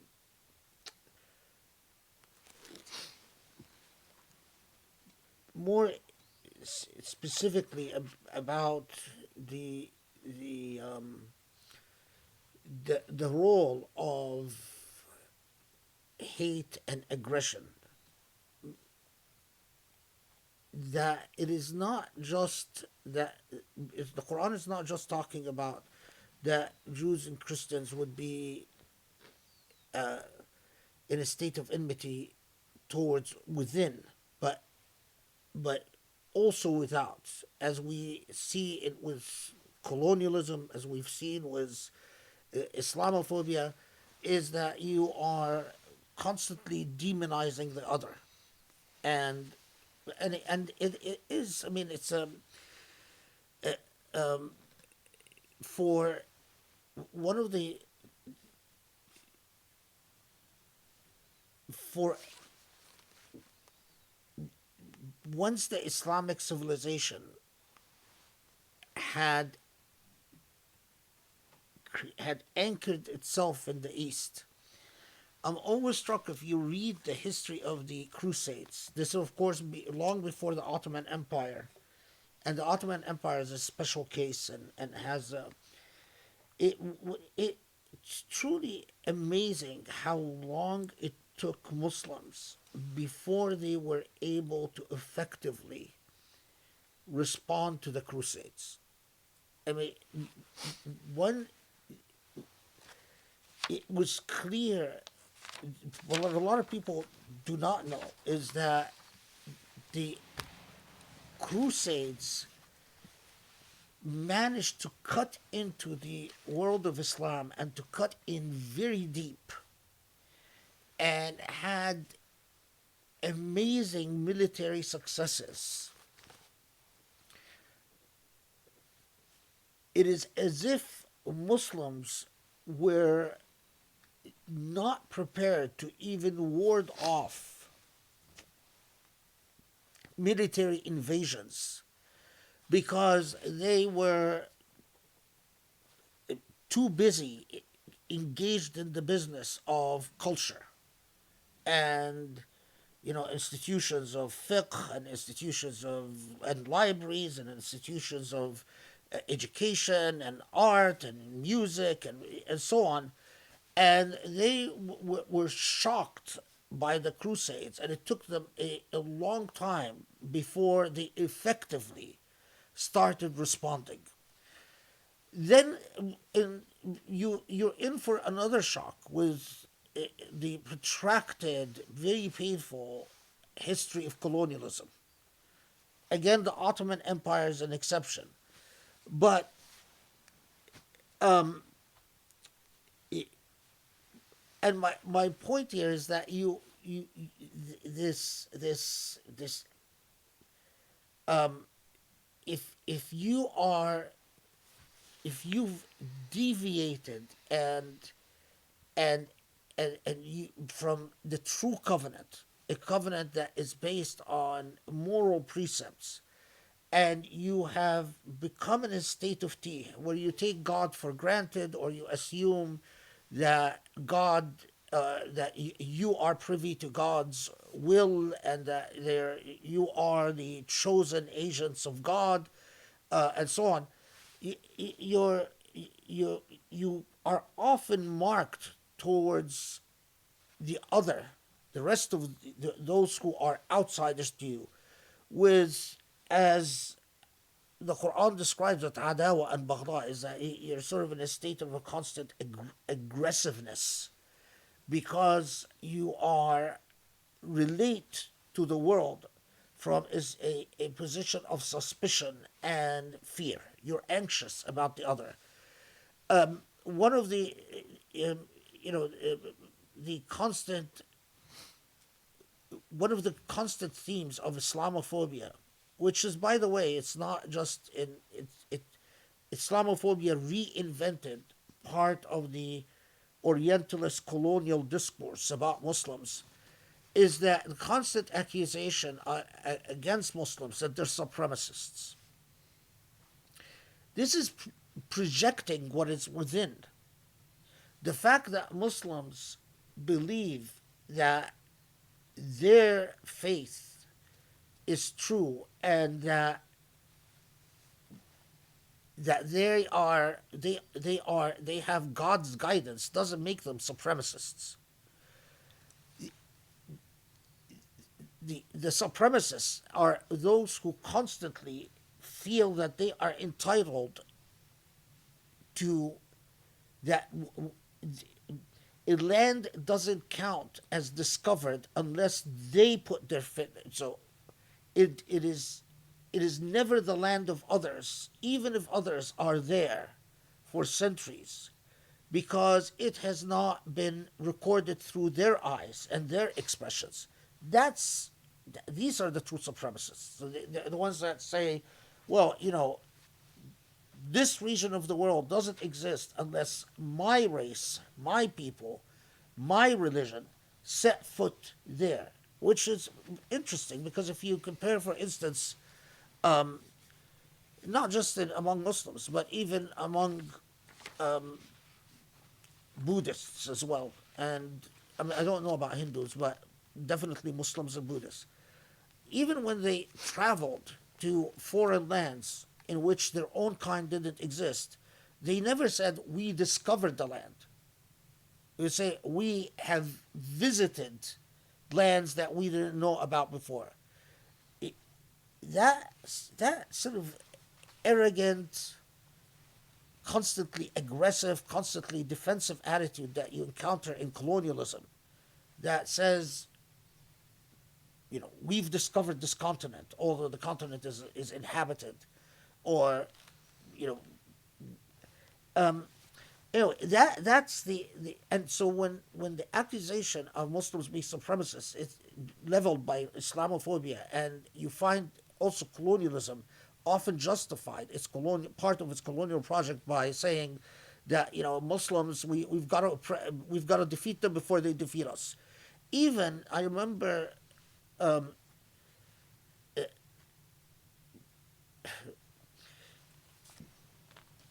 I was being interviewed by an Australian radio channel, and they had some other people there. They were interviewing at the same time, and they were this was in response to the rise of ISIS, and this was a point early on before anyone knew what ISIS was doing or what Daesh was up to, and the discussion was, in principle, there's a Khilafah movement. That's what was being said at the time. That there is a movement attempting to establish a Khilafah.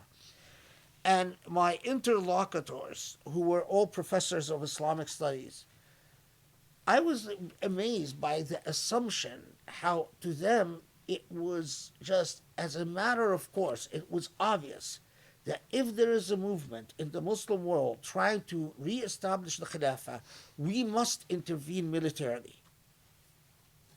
We must crush it by force. And when I raised the moral question of by what right, I mean, at that time, no one knew what Daesh was doing. But I was saying, let's assume there is a movement that is trying to get the people of Iraq and Jordan and Syria to declare a Khilafah. Why are you assuming that this of necessity is antagonistic, it being created to antagonize you in the West? And consequently, you are already committing to the idea that we must intervene in the Middle East militarily to abort. That's a true supremacist attitude. That is true adawa and true baghda. It's like you can't have the autonomy and the self-determination to define your life the way no one would even conceive of the idea that anyone has a right to intervene because the West is has become a union or a community of nations or decided to abolish borders or whatever. And that is an embodiment of the idea of people who God needs to put out the fires of war that they ignite. That type of entitlement, that's I think what Sharif was talking about. Okay, so I only have one question left for Surah Al-Ma'ida, but Good. we've been going for 2 hours. I don't know if you want to do a break first and come back or... Well, ask the finish question in- and then I'll decide. Okay, so this is from Brian.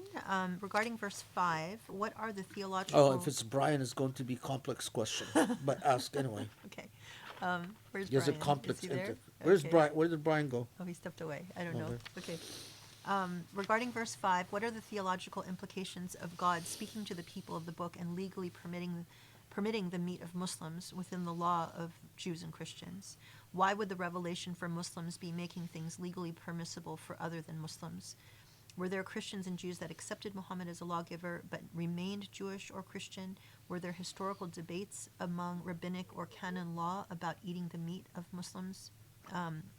The verse also speaks of Muslims marrying Jews and Christians. Were there debates among rabbinic or canon law about marrying Muslims? Yeah. I don't know about the debates about among rabbinic and Christian sources about marrying Muslims. If there were debates, they were lost to history. I know that both in the Jewish law sources that written centuries later in Arabic, because they're often were written in Arabic, and then after, even later than that, written in Hebrew, or the law of Eastern churches was a strict prohibition against marrying Muslims across the board. Whether, especially for women, a woman would be excommunicated if she married outside the faith. And this you find in the law of the Coptic Church and the law of the Syriac Church and in um, in every ecclesiastical law that came out of this region. Now, of course, normally the explanation is that as a minority, the minority sought to protect itself and its numbers. But even in case of, even if Muslims would allow, even in case of a man marrying a Muslim, which I mean, this would be actually a very interesting PhD dissertation because if a man marrying a Muslim, Christian law required that the woman convert to Christianity. But converting to Christianity to marry a Christian man would then clash with Islamic law, which was the law of the majority. So it presented, some cases where actually this did happen was after the French colonial era or during the French colonial era and onwards in places like Syria and Lebanon. British law in Egypt, for instance, was not as accommodating as the French experience in Syria and Lebanon, where they allowed a Muslim woman to convert to Christianity to marry a Christian man, while British law in Egypt sort of respected the local institutions and did not allow for the conversion of a Muslim woman to marry a Christian man. Anyway, so if there were earlier debates that preceded these laws prohibiting intermarriage, they're lost to history.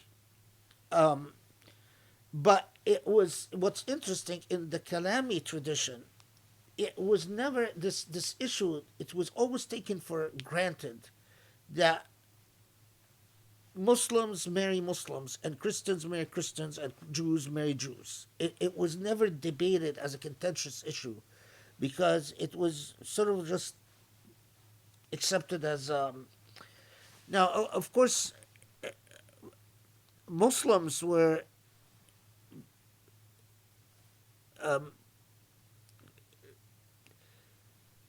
confronted with a rather stark situation with the Reconquista, where you had numerous Muslims being forced to convert to. But anyway, I don't want to get into the Reconquista. But let me see the question about the food. Oh yeah.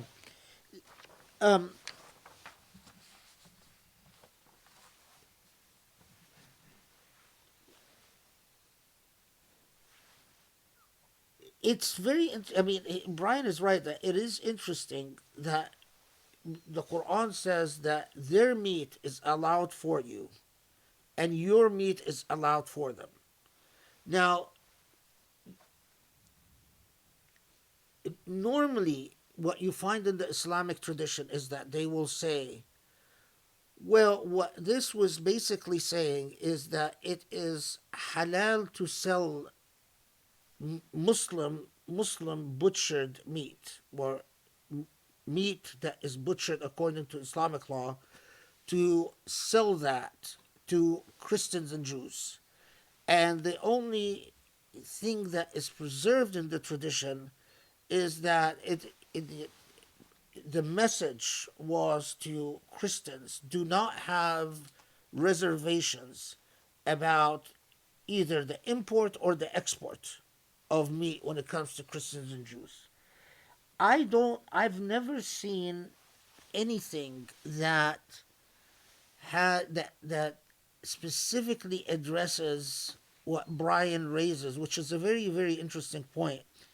That where there groups who, while not Muslim, didn't convert to Islam, but still recognized the laws of Muhammad ﷺ as legitimate. Um, did any Christians or Jews read these verses as saying something to them rather than as saying something to Muslims that would allow Muslims to sort of exchange meat products with them, because it's telling Muslims that whether you consume the meat or you are importing the meat or you're exporting the meat, it's okay either way. I haven't seen that, and it's one of those things that, I mean, if that question would have occurred to me, it would have been one of those things that, when you research, takes hours and hours and hours, because you're not going to find something under, with a subtitle on this specific issue. So you have to read a great deal of material, hoping to find something that would shed light on this point. Yeah, I don't. But it's an interesting question. I mean, there were. I mean, if there, what emerges, especially like when you read a lot of the literature on the Geniza documents, for instance. Now, the Geniza documents, these are Jewish communities doing business in Egypt. They live in Egypt. They many of them were born of Egypt. Some of them had immigrated, had fled from Andalusia, come down from North Africa to Egypt, and they're doing business with fellow Jews, and they're doing business also with Muslims. And clearly from the Geniza documents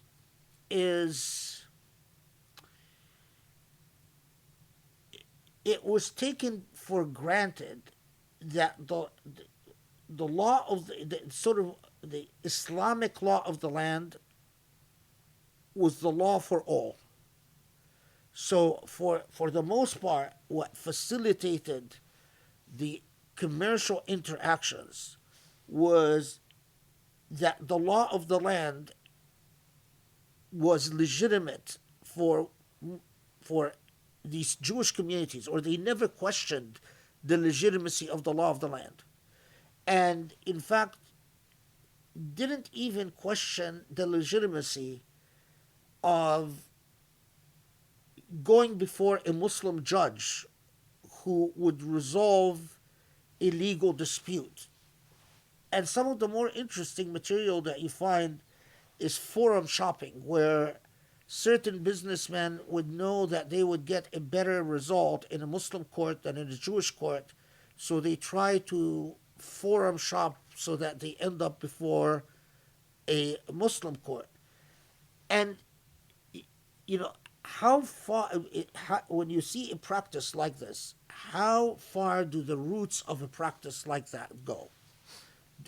Do they go back to precedents set as early as the 1st century of Islam, as early as the Prophet ﷺ? The evidence doesn't seem to be that this is an Egyptian exception. In fact, the evidence is quite the opposite, is that minorities had, especially Christian and Jewish minorities, had well-established networks of working with Islamic law, rarely thinking of it as Islamic law, meaning foreign law, but simply as the law of the land. This is the law we live under, so to speak. Um, it would be really interesting to know if this goes back to some precedents in very early Islam. I mean, I've always been impressed by the extent of cultural integration, the the sensitivities that exist in modernity about, you know, Christians say we will never live under Sharia law, or Sharia law doesn't, is something alien and foreign, and we don't want it. It's insulting for us to even consider living under Sharia law. It's all post-colonial type of attitudes. It did not exist before. There's no evidence of it before. Which is very interesting, right? I mean, it's sort of... Yeah. And Enja made an interesting comment, because also we noticed this, I think, recently in Canada, but same was true for Christian and Jewish women who would opt to go to Islamic courts instead of their own, since Islamic courts had judges that were more favorable to women in regards to many issues. Yeah, yeah. I mean, there's a lot more. Again, if our history as a people were decolonized, if our capital supported institutions of learning, you could find a lot of fascinating research about these issues. You know, objectivity in scholarship is a myth, and all scholars are influenced by ideological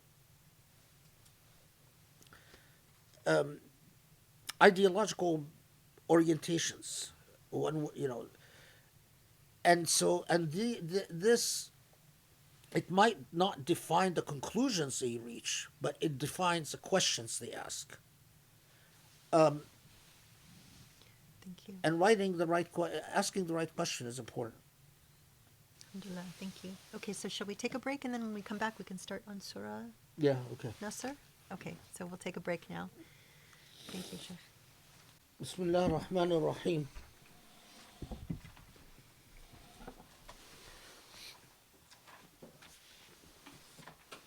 Bismillah ar-Rahman ar-Rahim.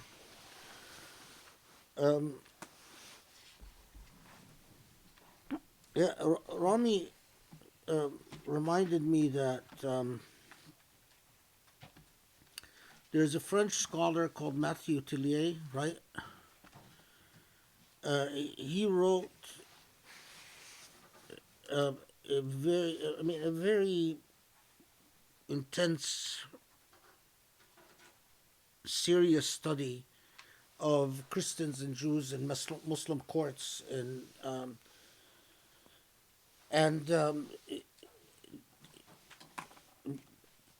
he documents that during the Umayyad and Mamluk period, that Christians and Jews,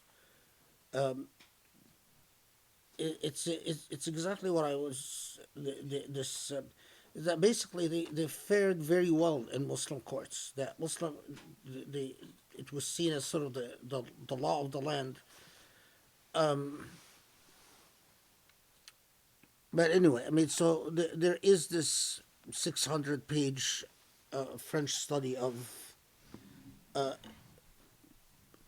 of course, no one study, especially in all historical matters, no matter how good it is a complete description of the historical truth. So, I mean, if that would be the beginning of the conversation,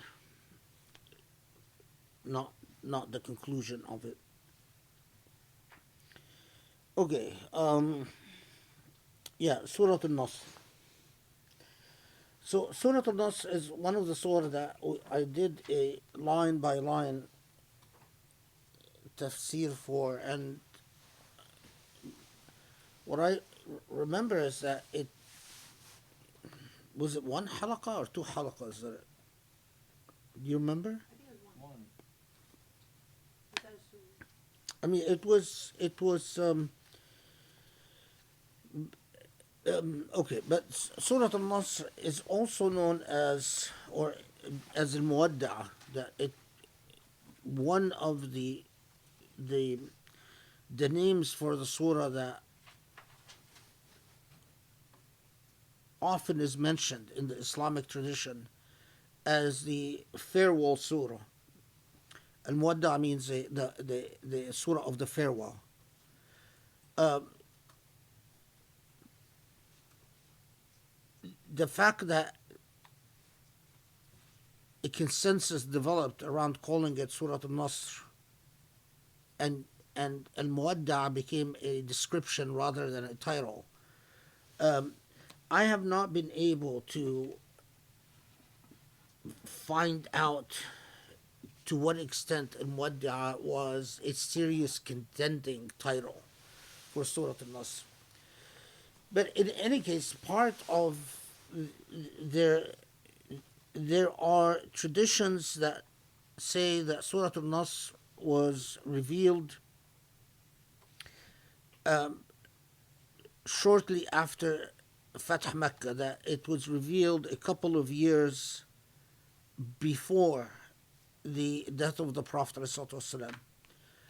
There are other traditions that say that it was revealed 80 days. Some other traditions say 60 days before the passing away of the Prophet ﷺ.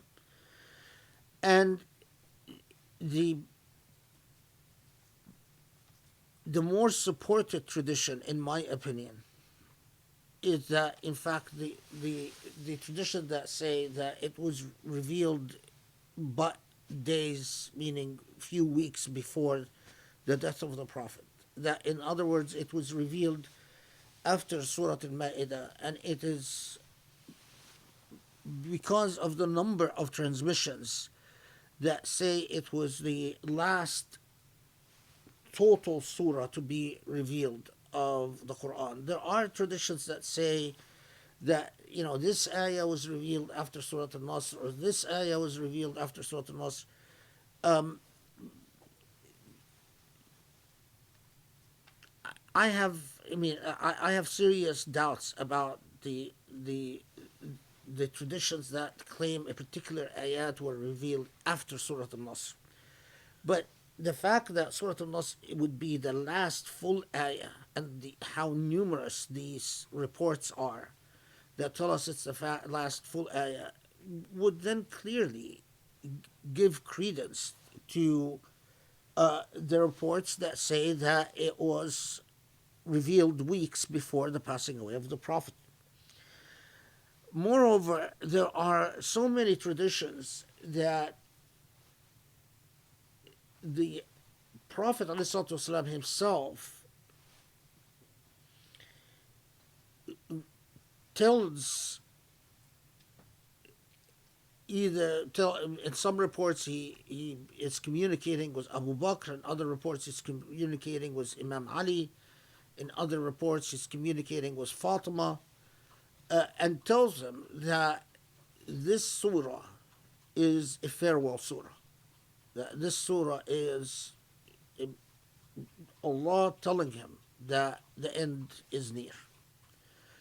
And there are so many of these reports, coming from various turuq, various chains of transmission, that it's hard to ignore them. And if the Prophet ﷺ himself understood this as basically saying prepare for your death, then the likelihood is that it was again revealed weeks before his death.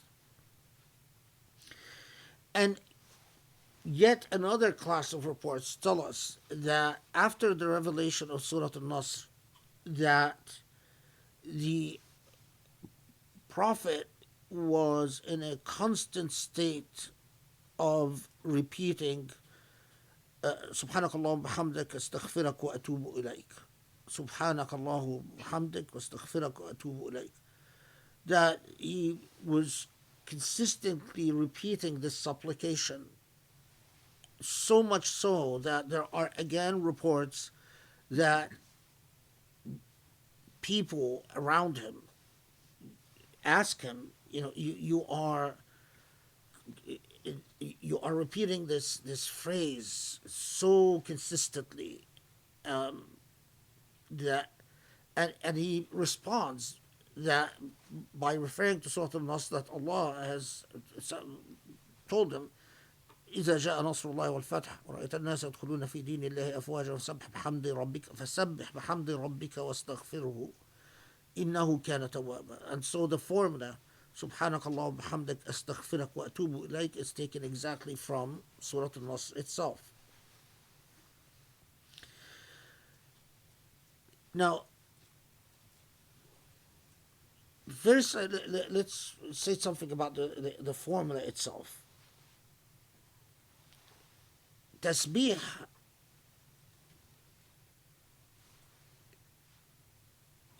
is the witnessing or acknowledging tanzihullah, that Allah is unlike anything, and that Allah is singular, and that we know Allah, we know sifatillah, we know the attributes that Allah has communicated to us as attributes of Allah, but Allah in Allah's self is inaccessible to us, that we are limited by the limitations of it. Our reality, our perception, our comprehension is limited by the limitations of human consciousness. Allah is singular, unique, source of all source.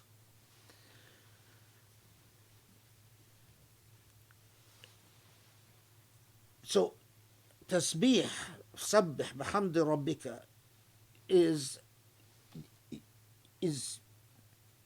the acknowledgement, the witnessing, the remembering of the singularity of Allah subhanahu wa ta'ala. Second, bihamdi rabbik, that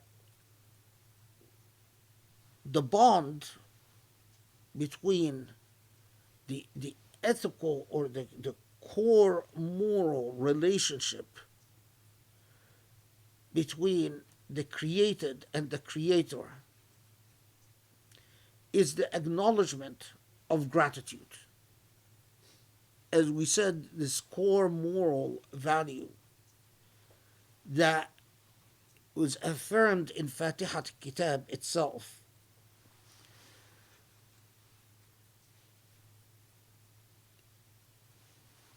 that you are anchored,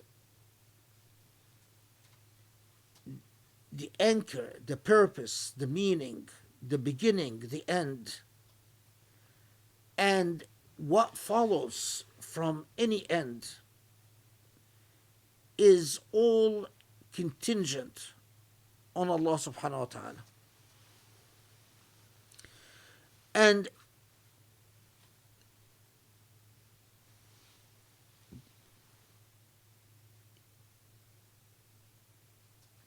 so, and the humility of وَاسْتَغْفِرْهُ إِنَّهُ كَانَ تَوَّابًا, and ask Allah for forgiveness, for Allah is most forgiving. True istighfar, true repentance is not possible without true humility. It is humility that is at the core of true repentance. As long as you see yourself as entitled, as long as you are prey to your egoism, as long as you are challenged in comprehending the meaning of your failures, istighfar is not possible. Meaning true repentance is not possible. It's like if you take any relationship in which you feel that you should say sorry. Well, saying sorry is not what makes a person sorry. It's but an expression. A state of being sorrowful is a condition, a state in which you have comprehended the fault, why you fell in error, and why or how you should not repeat the error. It is a state fundamentally of humility. So in this very simple short formula, tanzih, tahmid, wastighfar, these basic elements, tanzih, that's a tasbih, that you are recognizing the singularity of Allah, that you can't draw parallels, you can't draw comparisons, you can't think of God in material terms or attempt to comprehend God in physical, material terms subject to causality. You're going to go wrong if you try to understand God in terms of causalities and in terms of materiality. There's no way forward. And from tasbih, the tanzih, and the tahmid, that the core moral that defines your relationship is that you do not judge the judge. You do not put yourself in a position to say, well, God should have given me this or God shouldn't have given me this, but to be grateful for the source of all good and grateful for the idea of the source of good.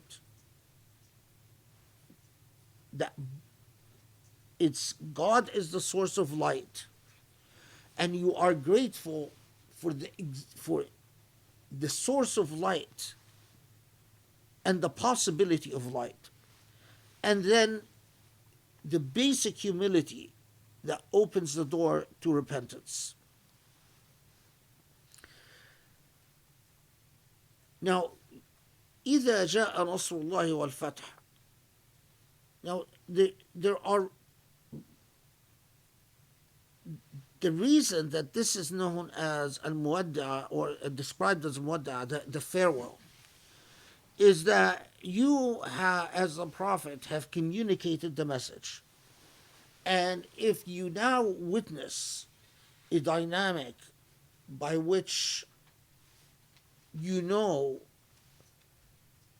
from concrete results that you are not struggling to attract single individuals to Islam, but in fact there is a overflow of people that are coming to the faith. The instruction to the Prophet ﷺ, فَسَبِّحْ بِحَمْدِ رَبِّكَ وَاسْتَغْفِرْهُ, that it's as if saying, so preoccupy yourself. What should you now do as a consequence, as a response to this victory? And the response to this is ask Allah for forgiveness. Humble yourself before Allah. So it's as if engage in closing your accounts. And this is the way that the Prophet ﷺ understood it. It's as if Allah is saying, prepare to say goodbye. There are interesting reports, one in which the Prophet ﷺ tells Fatima that um, this is the farewell, and she cries, and then he tells her, and you will be the first to follow me, meaning you will be the first from my house to die after my death, and then she's happy. Um, this is a very widely reported narrative, and it's found in Sunni and Shia sources. There's another report about Ibn Abbas. Well, there's a report first about his father that, um, well, that report has problems. Anyway, let's stick to the Ibn Abbas report. Ibn Abbas is a young lad, and Umar ibn Khattab always invites him to join the Shura Council, the meetings of more senior Muslims. And the elders are puzzled by the presence of Ibn Abbas, a very young lad, in the midst. And then, as the narrative goes, is that then Omar says, you know, let me demonstrate to you why I invite this lad to the council of elders. And he says, what is the meaning of إِذَا جَاءَ نَصْرُ اللَّهِ وَالْفَتْحِ? And they respond, well, it says that basically be grateful to Allah that Allah has made you victorious. And then he asks Ibn Abbas, what is the meaning of إِذَا جَاءَ نَصْرُ اللَّهِ وَالْفَتْحِ? And he says the meaning of this is to inform us that the Prophet ﷺ is going to die soon. And when they asked the Prophet, the Prophet said that that's true. And it says, look, this is the proof of why Ibn Abbas has, that's why I invite him. This man has this lad has a relationship with the Quran that is special. Although this narrative is very widely reported, I mean, there are questions about whether it's an actual historical, and the question is not just raised in the modern age. It was questions that even raised in the Islamic tradition itself as to whether, in fact, it is a historical. Okay, so all of this is just to situate and position Surah An-Nasr as to the occasion, the circumstance. There is one other set of reports I should tell you about that say the Prophet ﷺ is reportedly comments that this surah is informing him that he will leave this world soon. And he comments that in the same way that people have, in this moment, are entering Islam in folds, there will come a time when people leave Islam in folds. I had tried to investigate. I mean, it's reported by Ibn Hanbal, and it's reported by Ibn Hanbal on one of the turuq is from Abu Huraira. I don't remember the other tariqa, meaning the other.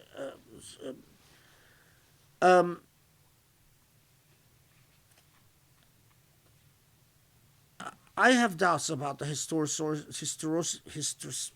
authenticity of that tradition. Allahu alam.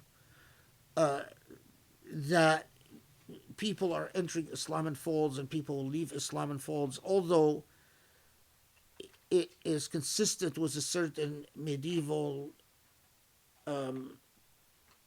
style of narrative that always sort of expresses skepticism and pessimism about the fate of things, like the many traditions that say there will come a time when the Sharia will be lost because those who understand Sharia. So it's a topoi. It's a certain type of narrative that you find in medieval, so very common in medieval sources, that always express a time that will come, that with every victory there will follow a time of great loss. There are Muslims who take these traditions as predicting the future, and they of course point to our age as proof of it and say, look, it's happening now. But I don't know. I have doubts. But let's go to the the moral import, the basic message of this narrative or of this surah.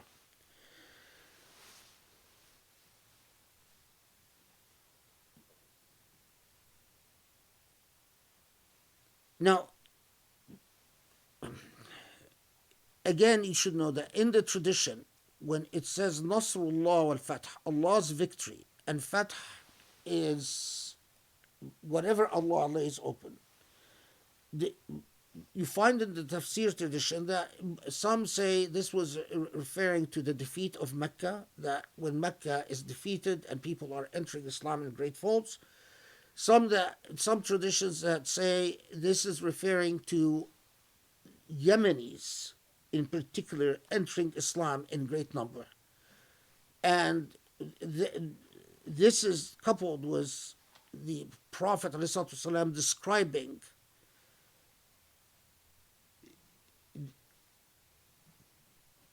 the conversion of Yemenis to Islam as a source of great blessing. And it's because Yemenis are the roots of Arabs is in Yemen. But I mean, he says that even in the traditions attributed to the Prophet that the breath of God comes from Yemen. But again, I don't think that's the critical issue, whether it was referring to this victory or that victory. But it is the principle itself that at the point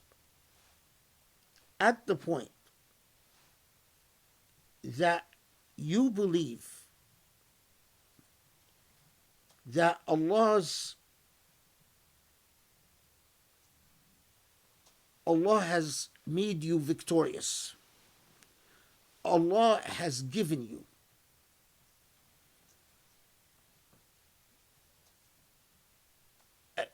at the point of that you consider great blessings have been visited upon you. This is the point of that you need your relationship with Allah to be the strongest, because that is the toughest test. The toughest test is not in deprivation and denial. The toughest test is in victory and fulfillment.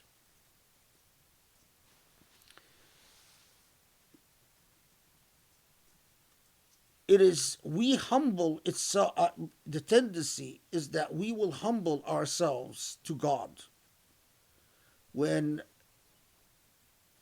we are deprived and we are tested.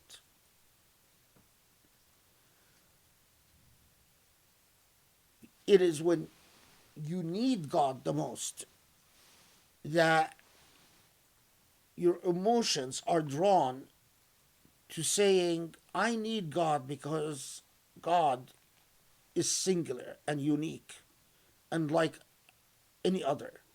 And I'm truly sorry for my sins. And I truly acknowledge, God, your role, so please help me. But it is when God gives you, grants you all that you need, or empowers you, or enriches you. It is the point where you are, in fact, have received what God describes as Nasrullah wal Fath. Now, in my view, Nasrullah wal Fath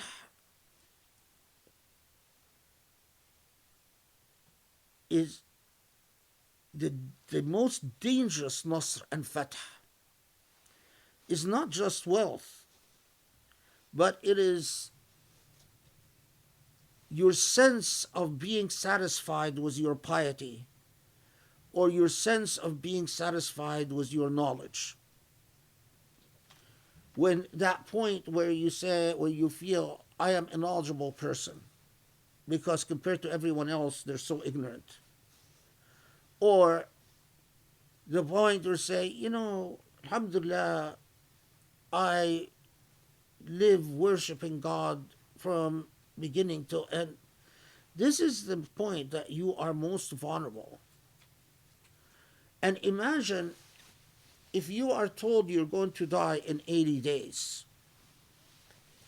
What is the extent to which you would repeat the tasbih? Subhanakallah bihamdik astaghfiruka wa atubu ilayk. I mean, if you're told that you're going to die in 80 days, you would repeat that formula with fervor and anxiety and passion. It becomes very intense. It's like this formula becomes everything to you. Allah, I am in your debt. Allah forgive me. I'm in debt. For Allah forgive me.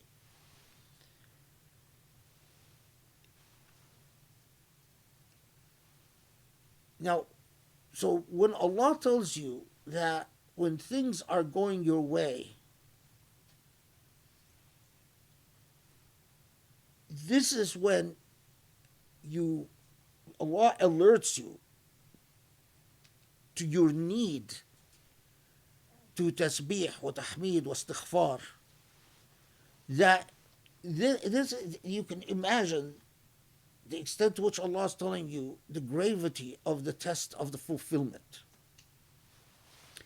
Ibn Arabi has something very interesting to say about وَرَأَيْتَ النَّاسَ يَدْخُلُونَ فِي دِينِ اللَّهِ أَفْوَاجًا. Ibn Arabi says that people, first that expression, people are entering God's faith in large numbers. Ibn Arabi says perception of those entering the faith in large number is a subjective thing. Ultimately,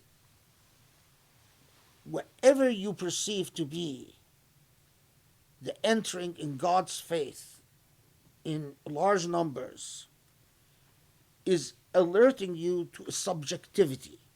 It's not something objective, because you don't know what the great numbers are. You don't know what the true faith is, but you are a perception of it. And the subjective perception of the thing alerts you to the perception of success, that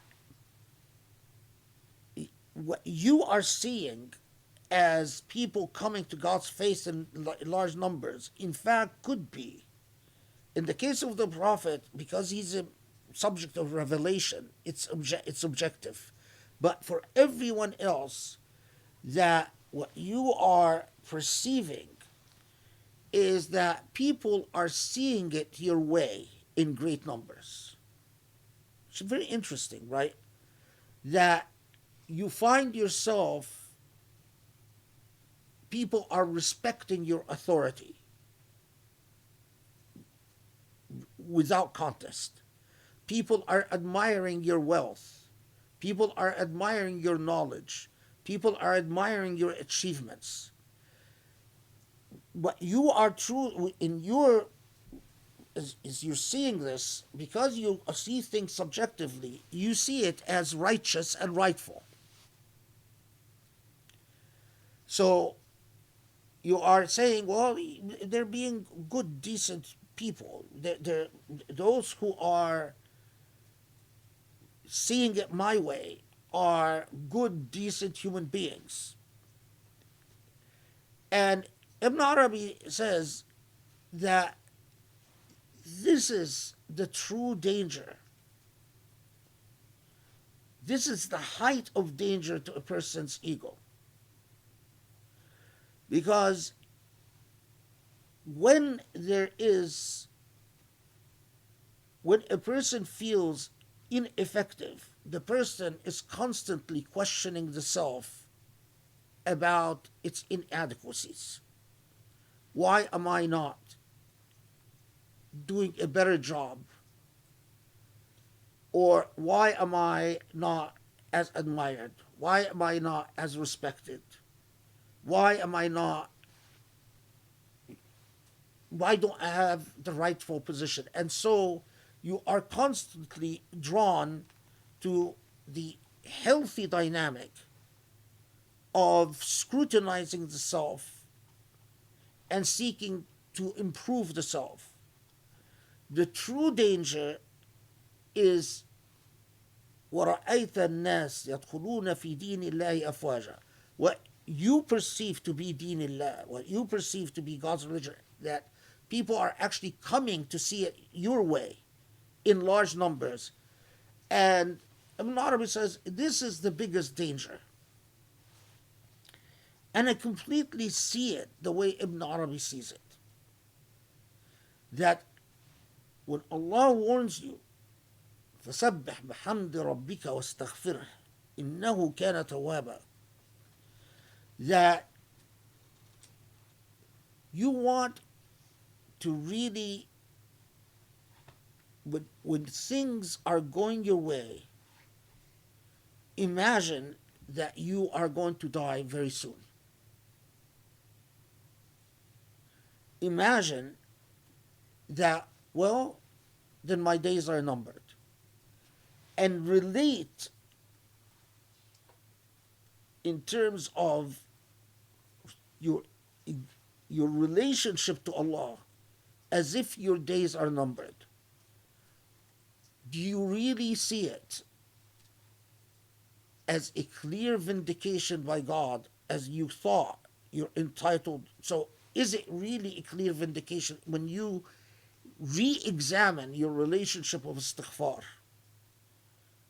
When you truly humble yourself, do you really see things going your way as truly a testament to your closeness to Allah, or as a test of your mettle? So, while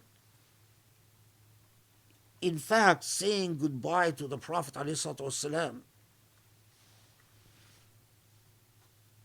and relating to Muslims that the time, but Surah An-Nasr is known as Surah An-Nasr because it tells the Prophet ﷺ that your job is done. But it is a warning at the same time to all human beings across generations down the road that when you think, so I mean, listen, there are, one of the things that strikes you, and again, you know, Allah says that the truly wealthy people, or wealthy people, exactly what also replicates. Well, actually, let's take the hadith that repeats what you find in the Bible. That it is easier for a needle to go, the eye of the camel hadith, the eye of the needle. A rich person, it is harder for a rich person to enter heaven than what is the For a camel to go through the eye of a needle. yeah, for a camel to go through the eye of the needle. The thing that, and I actually, you know, it seems like wealth is a really difficult test, because I've always struck by that wealthy people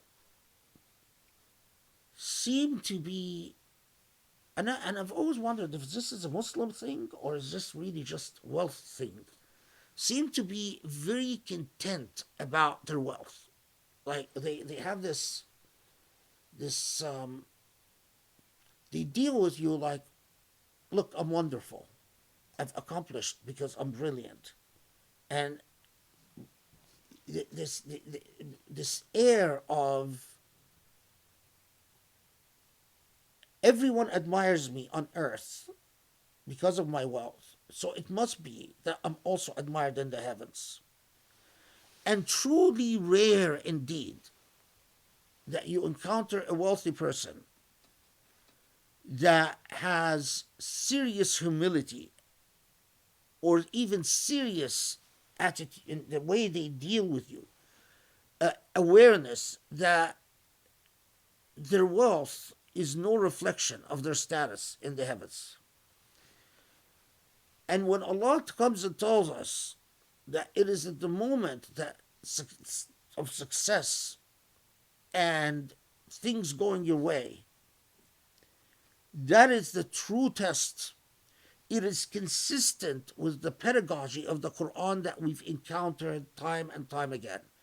When Muslims achieve a victory, the Quran doesn't come and say, wonderful, you're great, I always believed in you. The Quran comes and says, be careful, repent to God. It's as if constantly Allah comes and says, the challenge is your ego, and your ego can easily be inflated by victory. So, and you need true humility before your God for that ego to remain in place. And this is the way I understand Surah An-Nasr. Alhamdulillahi Rabbil Alameen. Truly a farewell surah.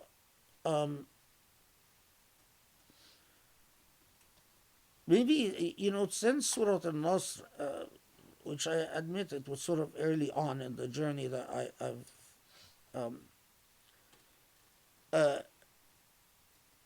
every time a dream is fulfilled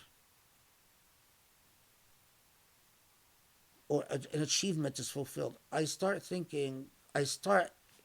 habituating myself to, okay, maybe the time is up.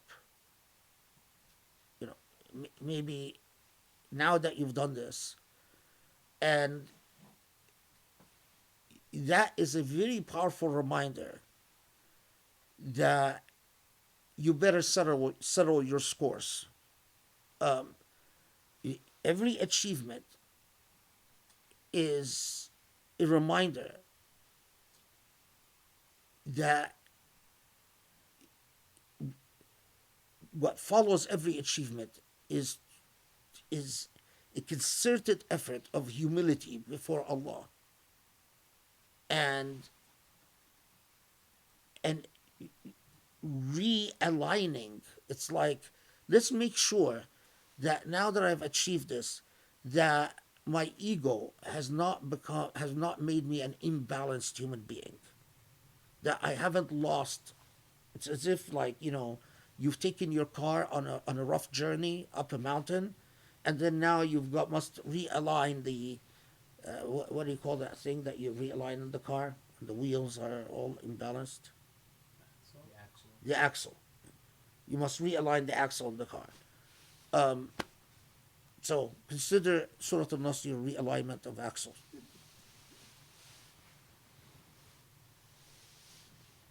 Alhamdulillah Rabbil Alameen. Okay, Bismillahirrahmanirrahim. I realized that I was not looking at my phone, and some people were texting me that we were having technology issues. So I'm sorry that I think you guys missed some of what Sheikh was saying. But that's always a good sign. Whenever we start having technology glitches, you know that something really important is being said. Devil attacks. Yeah. So alhamdulillah, when you guys, we'll edit the recording. Inshallah, we captured everything and we'll upload it. It's worth listening to again. But just to summarize, it was about the that basically when wealth is a really difficult test, when things are going well is sort of the time when these are in my words, when you start getting comfortable and you start thinking that you're good, but it's like when things are not going well is when you're still in that mindset of, well, maybe you're still checking yourself and you're trying to figure out why things aren't working, and that's actually a much healthier way than assuming you're good, and that it's time to, when you have victory, when God gives you that victory and that success, that actually is a time to draw closer and remember and keep your ego in check and challenge your ego, and focus on your humility, and get your affairs in order. But definitely re-listen to that last part because it was really, really powerful. Thank you, Sheikh, so much for this entire engagement and Surah. It's like even going back to Surah Al-Nasr, and it's so fascinating because it's like it feels like we did it back in 2018, so it's been 5 years. I can't even believe it. So the time passes, and that was a line by line Tafsir, but it like this whole engagement, like when I look back to where we were back then, and just even my mindset, my feeling, my connection to the Quran, it's just changed so drastically through this whole engagement, and that's such a gift. And it's such a heavy burden, but you realize that this is truly, you wouldn't want it any other way. I mean, there's just really no words to express how meaningful this is, and how it's such a source of growth and comfort and everything. I mean, it's just everything. So thank you so much. I'm so grateful for you sharing this, and so much of what, as usual, so much of what we covered in this surah and in this day addresses a lot of what's been happening in our time, in our moment, and so alhamdulillah for everything. Thank you everyone for being with us, and I hope you have a wonderful rest of the weekend. Now we finished 93 surahs, Project Illumine. How many left? So that means we have 11. No, I'm sorry, 21. Math, 21. But we've done them before, so now we're just, we can go through and capture the essence of each one. Thank you everyone for your questions. Assalamu alaikum. Have a wonderful week. We will see you soon, inshallah. You didn't mention the manager. Did Witzke leave? No, what's good? Oh, Witzke. So thank you so much. Your manager, your former manager is... No, his current manager. What do you mean? I'm current manager. Oh, I thought you resigned. No, Oh. I can't. It's. Would you like to come up and say a few words about this? He's taking credit. He's taking credit for your music, Witzke. He's saying that it's his managerial skills that I can't tell you the number of emails that I've gotten saying, "Wow, we love your song."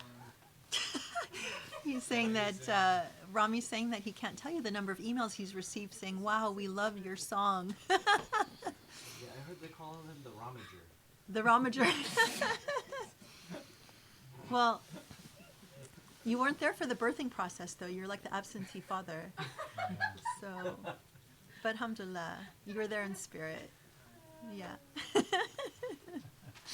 Okay, you guys, great to see you. Assalamu alaikum. Assalamu See you alaikum. soon. Alhamdulillah. No Q&A. Oh my God. I forgot to ask for question? questions. Did you have a question? Questions, not comment. Everybody come back. Yeah, let's just go to 11. What time is What it? about the Q&A? No, but wait, we want to capture this. No, No, Joe. no, just reflection on how you were saying about Ibn Arabi. Like, success can lead to arrogance, complacency, but it almost feels like the surah was saying, Here. like the surah was a reminder that it's not a numbers game. This was never about numbers. Truth does not become more true by virtue of its great following, and truth does not become falsehood by virtue of its. So just never forget. And it made me think of Muslims today. How many times do Muslims today say Islam's the fastest growing religion in the world? Islam's a dying religion in terms of substance. Yeah. Just because Muslims are having far too many kids. You know, we Yeah, think that that's doesn't like- make it. Yeah. So, yeah, truth that just... Because you look at all these يَدْخُلُونَ فِي دِينِ اللَّهِ أَفْوَاجًا, and you can almost subconsciously make the truths contingent on numbers. But astaghfir, it's not about the... Yeah, that's actually That's a that's a really good point. I mean, if you want to say anything, I'll add it to the edited version. No, I mean it's actually I know I mean I'm happy you raised this point that it's a Do you want it's to like just saying restate it? okay, well you see people entering in afwaj in large numbers and then it's a well so your reaction to this is fastaghfir, and it's as Joe's saying that it's not the afwaj that affirm the truth. It's actually your humility before the God that affirms the truth. Fastaghfir, and it's again consistent with the Quranic style. To every time there is a victory, it's like be careful what conclusions you draw from your victory. What conclusions you draw from success. It's not that. That's not what's important. Which is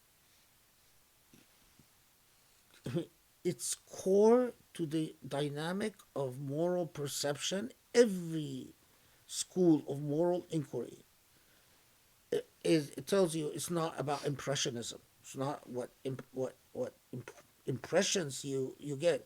It's about the belief of core structures of right and wrong. And yeah, I mean and then the other thing is that can you imagine Muslims today? They're always like, oh, Islam is the fastest growing religion because they have a lot. Muslims have more kids than. Can you imagine if the Quran said,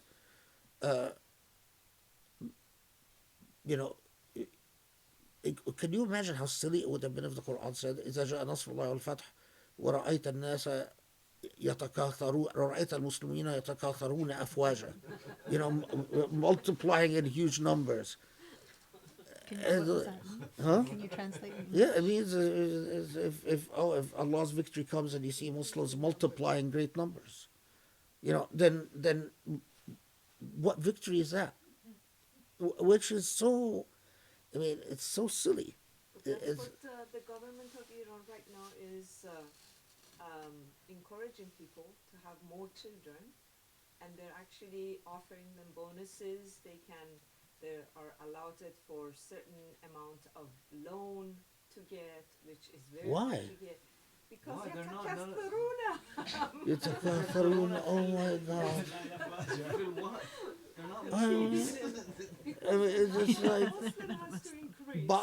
bodies but Joseph, like you said, it's like Islam is substance wise. Islam is a dying religion. It's not a victorious religion at all. And I mean, it's just the contrast. I really think that it's like when Quranic studies or Quranic engagements went down the tubes. That was it. When our relationship, because when have we been? I mean, what has defined us morally? As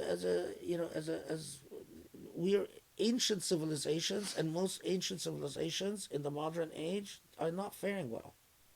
They've spent their power and their. So if there's anything in us that would give us the power of relevance again, it's not the ancient history, it's the moral content. And the moral content has always been captured in that miraculous text, the Quran. Beyond that, nothing in Arab or Persian or Turkish or nothing in their histories. None even of their texts can be authenticated. So, you know, Zoroastrian texts, authentic Zoroastrian texts, pre-Islamic, highly contested. Any moral, cultural text of Turks before Islam, non-existent. Arabs, Arabic poetry before Islam, very low moral content. You can't build anything upon it. And so there are people like they're resentful that the only true cultural moral content came with Islam, in Islam. Well, okay, but you're like a person who's shooting themselves in the foot. You're angry that it's in Islam, so you want to throw it out. And then what? Leave what behind? Nothing. Then there's just emptiness. It's like the Turks that you meet who, you know, are anti-Islam. Okay, so what do you have? Turkic ethnic element. That's an ethnicity, pure race. And that's why it also descends very quickly into a form of fascism. It's sort of like Turkish fascism vis-a-vis Afghans, vis-a-vis Arabs, vis-a-vis Persians, and that's the repeated, constant process. I mean, and that's why I think like European, so the West generally, they're secular but not really.